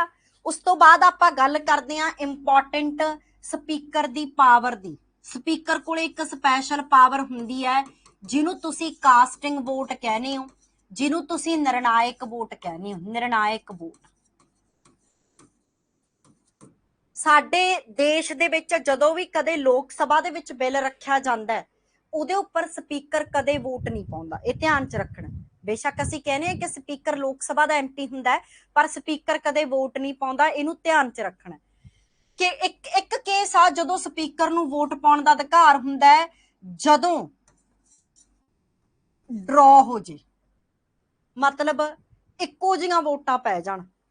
एक पासे 100 वोटां पै गईयां, दूजे पासे भी 100 वोटां पै गईयां। हुण बिल दा किवें करना है? बिल नूं पास करिए कि बिल नूं रोकीए? तां उदों फिर साडे देश दे विच वोट पाउंदा है स्पीकर। इह याद रखना है।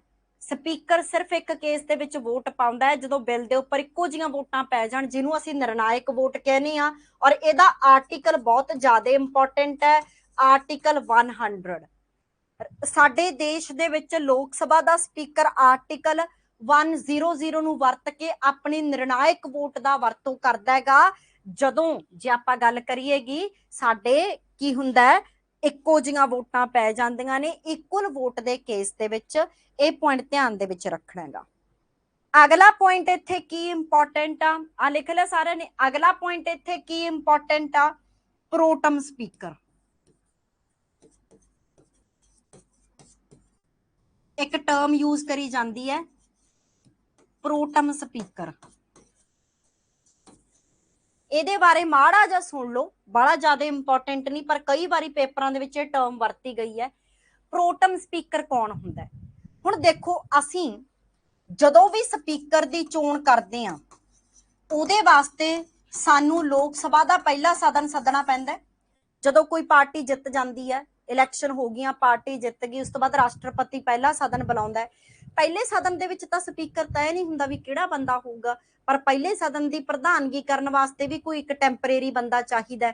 ਤਾਂ ਉਹ ਜਿਹੜਾ ਟੈਂਪਰੇਰੀ ਬੰਦਾ ਕਿ ਜਿੰਨਾ ਸਮਾਂ ਸਾਡਾ ਨਵਾਂ ਸਪੀਕਰ ਨਹੀਂ ਚੁਣਿਆ ਜਾਊਗਾ ਉਹਨਾਂ ਸਮਾਂ ਸਪੀਕਰ ਦੀ ਭੂਮਿਕਾ ਕੌਣ ਨਿਭਾਉਂਦਾ ਹੈ? ਪ੍ਰੋਟਮ ਸਪੀਕਰ। ਔਰ ਇਹ ਵੀ ਇੱਕ ਲੋਕ ਸਭਾ ਦਾ ਐਮਪੀ ਹੀ ਹੁੰਦਾ ਹੈ। ਇਹ ਚ ਹੁਣ ਆਏ ਨਹੀਂ ਮੰਨਣਾ ਵੀ ਇਹ ਪ੍ਰੋਟਮ ਸਪੀਕਰ ਕਿੱਥੋਂ ਆਉਂਦਾ, ਇਹ ਵੀ ਲੋਕ ਸਭਾ ਦਾ ਐਮਪੀ ਹੁੰਦਾ। ਜਿੰਨਾ ਟਾਈਮ ਨਵਾਂ ਸਪੀਕਰ ਨਹੀਂ ਚੁਣਿਆ ਜਾਂਦਾ, ਪੱਕਾ ਸਪੀਕਰ ਨਹੀਂ ਚੁਣਿਆ ਜਾਂਦਾ, ਉਹਨਾਂ ਸਮਾਂ ਟੈਂਪਰੇਰੀ ਤੌਰ ਤੇ ਪ੍ਰੋਟਮ ਸਪੀਕਰ ਜਿਹੜਾ ਹੈ ਉਹ ਸਪੀਕਰ ਦੀ ਭੂਮਿਕਾ ਨਿਭਾਉਂਦਾ ਹੈਗਾ। ਪ੍ਰੋਟਮ ਸਪੀਕਰ ਨੂੰ ਲੈ ਕੇ ਕੌਣ ਆਉਂਦਾ ਹੈਗਾ? ਪ੍ਰੋਟਮ ਸਪੀਕਰ ਨੂੰ ਰਾਸ਼ਟਰਪਤੀ ਲੈ ਕੇ ਆਉਂਦਾ। ਰਾਸ਼ਟਰਪਤੀ ਕਹਿ ਦਿੰਦਾ ਵੀ ਆਪਾਂ ਇਸ ਬੰਦੇ ਨੂੰ ਜਾਂ ਆਪਦੀ ਮਰਜ਼ੀ ਦੇ ਨਾਲ ਇਸ ਬੰਦੇ ਨੂੰ ਆਪਾਂ ਕੀ ਕਰ ਸਕਦੇ ਹਾਂ? ਪ੍ਰੋਟਮ ਸਪੀਕਰ ਚੁਣ ਸਕਦੇ ਹਾਂ। ਇਹ ਪੁਆਇੰਟ ਵੀ ਤੁਸੀਂ ਧਿਆਨ ਦੇ ਵਿੱਚ ਰੱਖਣਾ, ਇਹ ਕਾਫੀ ਜ਼ਿਆਦਾ ਇੰਪੋਰਟੈਂਟ ਪੁਆਇੰਟ ਹੈ। ਉਸ ਤੋਂ ਬਾਅਦ ਜੇ ਆਪਾਂ ਅਗਲੇ ਪੁਆਇੰਟ ਦੀ ਗੱਲ ਕਰੀਏ, ਅਗਲੇ ਇੰਪੋਰਟੈਂਟ ਚੀਜ਼ ਦੀ ਗੱਲ ਕਰੀਏ ਕਿ ਸਾਡੇ ਦੇਸ਼ ਦੇ ਵਿੱਚ ਕੋਰਮ ਕੀ ਚੀਜ਼ ਆ, ਜਿਹਦਾ ਸੰਬੰਧ ਪਾਰਲੀਮੈਂਟ ਦੇ ਨਾਲ ਹੀ ਹੈ। ਕੋਰਮ ਇੱਕ ਟਰਮ ਵਰਤੀ ਜਾਂਦੀ ਹੈ ਕੋਰਮ। ਵੈਸੇ ਤਾਂ ਅਸੀਂ ਪਾਰਲੀਮੈਂਟਰੀ ਟਰਮਸ ਕਰਾਂਗੇ, ਪਰ ਮੈਨੂੰ ਲੱਗਦਾ ਵੀ ਕੋਰਮ ਆਪਾਂ ਪਹਿਲਾਂ ਡਿਸਕਸ ਕਰ ਲਈਏ। ਕੋਰਮ ਕੀ ਹੁੰਦਾ ਹੈ? ਸਾਡੇ ਦੇਸ਼ ਦੇ ਵਿੱਚ ਕੋਈ ਵੀ ਸੈਸ਼ਨ ਬੁਲਾਉਣ ਲਈ ਜਾਂ ਆਪਾਂ ਕਹਿ ਲਓ ਕਿਸੇ ਵੀ ਸਦਨ ਨੂੰ ਲੱਗਣ ਦੇ ਲਈ ਘੱਟ ਤੋਂ ਘੱਟ 1/10 ਹਿੱਸਾ ਮੈਂਬਰ ਪ੍ਰੈਜ਼ੈਂਟ ਹੋਣੇ ਚਾਹੀਦੇ ਨੇ। ਫॉर एग्जांपल ਲੋਕ ਸਭਾ ਦਾ ਸਦਨ ਬੁਲਾ ਲਿਆ ਜਾਂਦਾ, ਲੋਕ ਸਭਾ ਦਾ ਸੈਸ਼ਨ ਬਣਾ ਲਿਆ ਜਾਂਦਾ। ਲੋਕ ਸਭਾ ਦੇ ਵਿੱਚ ਟੋਟਲ ਕਿੰਨੇ ਮੈਂਬਰ ਨੇ? 543। 543 ਦਾ 1/10 ਕਿੰਨਾ ਬਣ ਗਿਆ ਜੀ? ਆਪਣੇ ਕੋਲੇ ਲਗਭਗ 55 ਮੈਂਬਰ। ਲੋਕ ਸਭਾ ਦਾ ਸਦਨ ਤਾਂ ਹੀ ਲੱਗੂਗਾ ਜੇ ਕੋਰਮ ਕੰਡੀਸ਼ਨ ਪੂਰੀ ਹੋਊਗੀ। ਕੋਰਮ ਦਾ ਮਤਲਬ ਹੈ ਕਿਸੇ ਵੀ ਸਦਨ ਨੂੰ ਲੱਗਣ ਵਾਸਤੇ ਘੱਟ ਤੋਂ ਘੱਟ ਕਿੰਨੇ ਮੈਂਬਰ ਪ੍ਰੈਜ਼ੈਂਟ ਹੋਣੇ ਚਾਹੀਦੇ ਨੇ? ਲੋਕ ਸਭਾ ਦੇ ਵਿੱਚ 55 ਮੈਂਬਰ ਨੇ। ਕੋਰਮ ਹਰ ਜਗ੍ਹਾ ਤੇ 1/10 ਹੀ ਹੁੰਦਾ ਹੈਗਾ। ਜੇ ਅਸੀਂ ਰਾਜ ਸਭਾ ਦੀ ਗੱਲ ਕਰੀਏ, ਰਾਜ ਸਭਾ ਦਾ ਕੋਰਮ ਕਿਵੇਂ ਨਿਕਲੂਗਾ? ਰਾਜ ਸਭਾ ਦੇ ਵਿੱਚ ਪ੍ਰੈਜ਼ੈਂਟ ਕਿੰਨੇ ਮੈਂਬਰ ਨੇ? 245 ਦਾ 1/10 ਕਿੰਨੇ ਮੈਂਬਰ ਹੋ ਗਏ ਜੀ? 25 ਮੈਂਬਰ। ਇਹ ਸਾਡੇ ਰਾਜ ਸਭਾ ਦਾ ਕੋਰਮ ਹੈ। ਵਿਧਾਨ ਸਭਾਵਾਂ ਦਾ ਕੋਰਮ ਵੀ 1/10 ਹੁੰਦਾ। ਤਾਂ ਕੋਰਮ ਦਾ ਕੀ ਭਾਵ ਹੈ? ਸਦਨ ਲੱਗਣ ਵਾਸਤੇ ਘੱਟੋ ਘੱਟ ਮੈਂਬਰਾਂ ਦੇ ਪ੍ਰੈਜ਼ੈਂਟ ਹੋਣ ਦੀ ਸੰਖਿਆ ਨੂੰ ਅਸੀਂ ਕੋਰਮ ਕਹਿੰਦੇ ਆ। ਔਰ ਉਹ ਸੰਖਿਆ ਕਿੰਨੀ ਹੈ? 1/10 ਹੈ। ਇਹ ਯਾਦ ਰੱਖਣਾ ਹੈਗਾ। ਇੱਕ ਪੁਆਇੰਟ ਹੋਰ ਯਾਦ ਰੱਖਣਾ ਇੱਥੇ, ਵਿਰੋਧੀ ਧਿਰ ਦਾ ਨੇਤਾ, ਜਿਹੜਾ ਕਿ ਮੈਂ ਲੋਕ ਸਭਾ ਕਰਕੇ ਕਰਾਉਣ ਲੱਗੀ ਆ। ਵਿਰੋਧੀ ਧਿਰ ਦਾ ਨੇਤਾ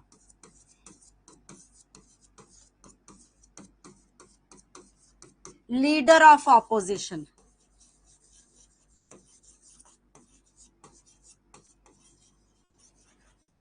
ਲੀਡਰ ਆਫ ਆਪੋजिशन ਹਮੇਸ਼ਾ ਹਾਰੀ ਹੋਈ ਪਾਰਟੀ ਦਾ ਹੋਊਗਾ। ਇਹ ਤੁਹਾਨੂੰ ਪਤਾ ਹੋਣਾ ਚਾਹੀਦਾ, ਕਿਉਂਕਿ ਇਹਦੇ ਨਾਮ ਤੋਂ ਪਤਾ ਲੱਗ ਰਿਹਾ ਕਿ ਲੀਡਰ ਆਫ ਆਪੋजिशन मतलब हारी हुई पार्टी। दूसरा पॉइंट इत्थे की इंपॉर्टेंट आ कि लीडर ऑफ ऑपोजिशन बनन वास्ते हारी हुई पार्टी नूं कुल सीटां दा 1/10 हिस्सा प्राप्त होना चाहिए। जिवें कि प्रेजेंट अपने कोले लोक सभा दा किन्नियां सीटां ने? 543। पहली गल तां यह जित्ती हुई पार्टी चों नहीं हुंदा, इहदे नां तो पता लगदा ऑपोजिशन मतलब हारी हुई पार्टी। फिर हारी हुई पार्टी नूं कुल सीटां दा किन्ना हिस्सा प्राप्त होना चाहिए? 1/10। भाव के लोक सभा दे विच जिहड़ी पार्टी नूं 55 सीटां मिलणगियां उही पार्टी दे विचों कोई एमपी की बन सकदा है? विरोधी धिर दा नेता बन सकदा है। पर जे आपां देखीए प्रेजेंट साडे केंद्र सरकार दे विच कोई भी विरोधी धिर दा नेता नहीं है, क्योंकि कांग्रेस ही एक मेन धिर सी जिन्हों के 55 सीटां प्राप्त नहीं हुई। ये याद रखना है, प्राप्त नहीं हुई, ये याद रखना है। इंपॉर्टेंटली क्लीयर हो गया जी सारे बच्चों को? विरोधी धिर दे नेता वास्ते किन्नियां सीटां दा होना जरूरी है? 1/10 हिस्सा सीटां। और जे कोई बंदा लीडर ऑफ ऑपोजिशन बनदा है तां उहदे कोले उन्ना अधिकार हुंदा है, उन्नी उहदी तनख्वाह, उन्नी पावर हुंदी है ਜਿੰਨੀ ਇੱਕ ਕਿਹਦੀ ਹੁੰਦੀ ਹੈ, ਕੈਬਨਿਟ ਮੰਤਰੀ ਦੀ ਹੁੰਦੀ ਹੈ।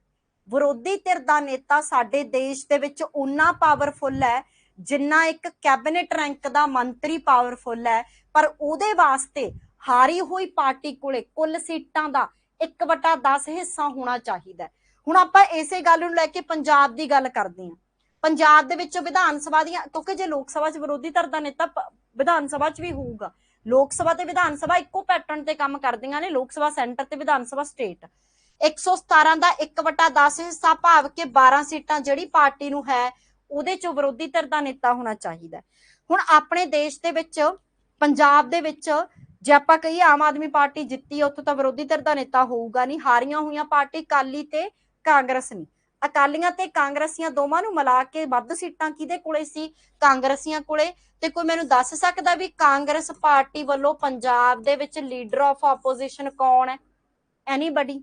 ਇੱਕ ਸੁਲਝਾ ਜਿਹਾ ਹੋਇਆ ਬੰਦਾ ਜਿਹੜਾ ਕਿ ਬੜਾ ਸਲੈਂਗ ਦੇ ਰੂਪ ਦੇ ਵਿੱਚ ਗੱਲ ਕਰਦਾ ਹੈ, ਕੌਣ ਹੈ ਜੀ ਉਹ? ਕੋਈ ਨਹੀਂ ਚੁਣਦਾ ਜੀ। ਆਪੋਜੀਸ਼ਨ ਲੀਡਰ ਆਪਣੇ ਆਪ ਬੈਠ ਕੇ ਰਾਸ਼ਟਰਪਤੀ ਪਹਿਲੇ ਸੈਸ਼ਨ ਦੇ ਵਿੱਚ ਚੁਣਦਾ ਹੈਗਾ। ਨਾ ਨਾ, ਰਾਜਾ ਵੜਿੰਗ ਨਹੀਂ ਹੈਗਾ। ਰਾਜਾ ਵੜਿੰਗ ਤਾਂ ਕਾਂਗਰਸ ਦਾ ਪ੍ਰਧਾਨ ਹੈ। ਵਿਰੋਧੀ ਧਿਰ ਦਾ ਨੇਤਾ ਜਾਂ ਪ੍ਰਧਾਨ ਹੋਊਗਾ ਜਾਂ ਰਾਜਾ। ਸੁਖਪਾਲ ਖਹਿਰਾ ਹਟਾਤਾ ਹੈਗਾ ਸੀ ਪਹਿਲਾਂ। ਹੋਰ ਪੱਗ ਵਾਲਾ ਬੰਦਾ ਕੋਈ ਬੜਾ ਯਾਰ, ਉਹਨੂੰ ਉਹ ਬੜਾ ਅੱਛਾ ਪੋਲੀਟੀਸ਼ੀਅਨ ਹੈ, ਠੇਠ ਪੋਲੀਟੀਸ਼ੀਅਨ ਹੈ। ਕਮਾਲ ਆ ਤੁਹਾਡੀ। ਹਾਂਜੀ, ਸੁਖਪਾਲ ਖਹਿਰਾ। ਲਓ ਜੀ, ਮਲਿਕ ਅਰਜੁਨ। ਆ ਕਿਧਰੋਂ ਆ ਗਿਆ ਮਲਿਕ ਅਰਜੁਨ?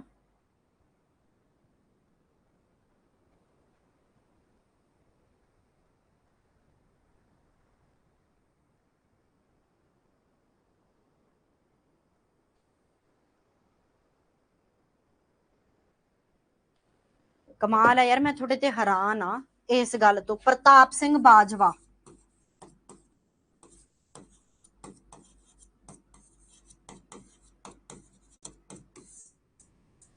ਕਾਂਗਰਸ ਦੇ ਪ੍ਰਤਾਪ ਸਿੰਘ ਬਾਜਵਾ ਵਿਰੋਧੀ ਧਿਰ ਦੇ ਨੇਤਾ ਨੇ।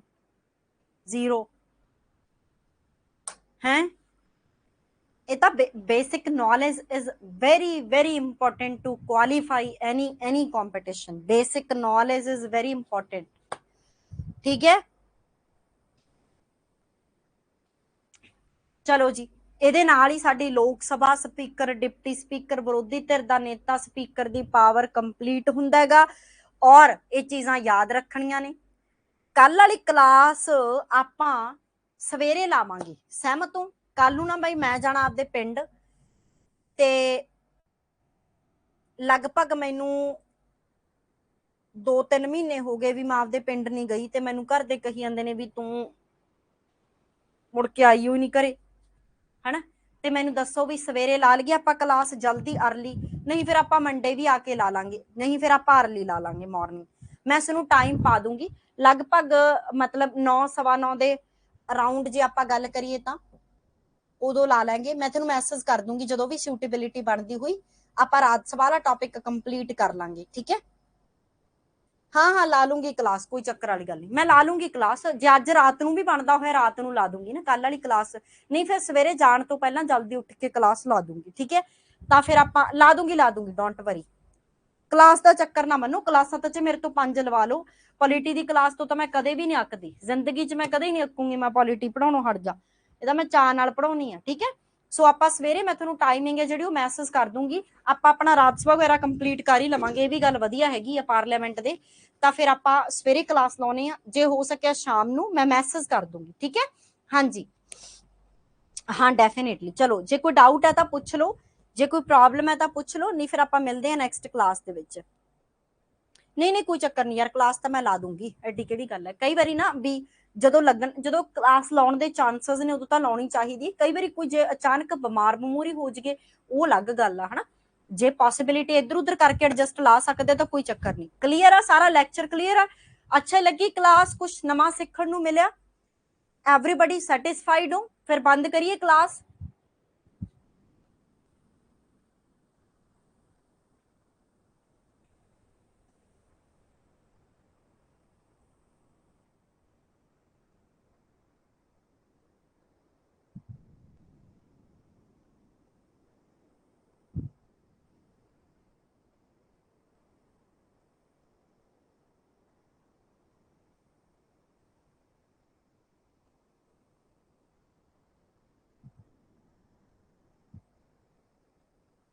ओके जी, ओके, चलो फिर।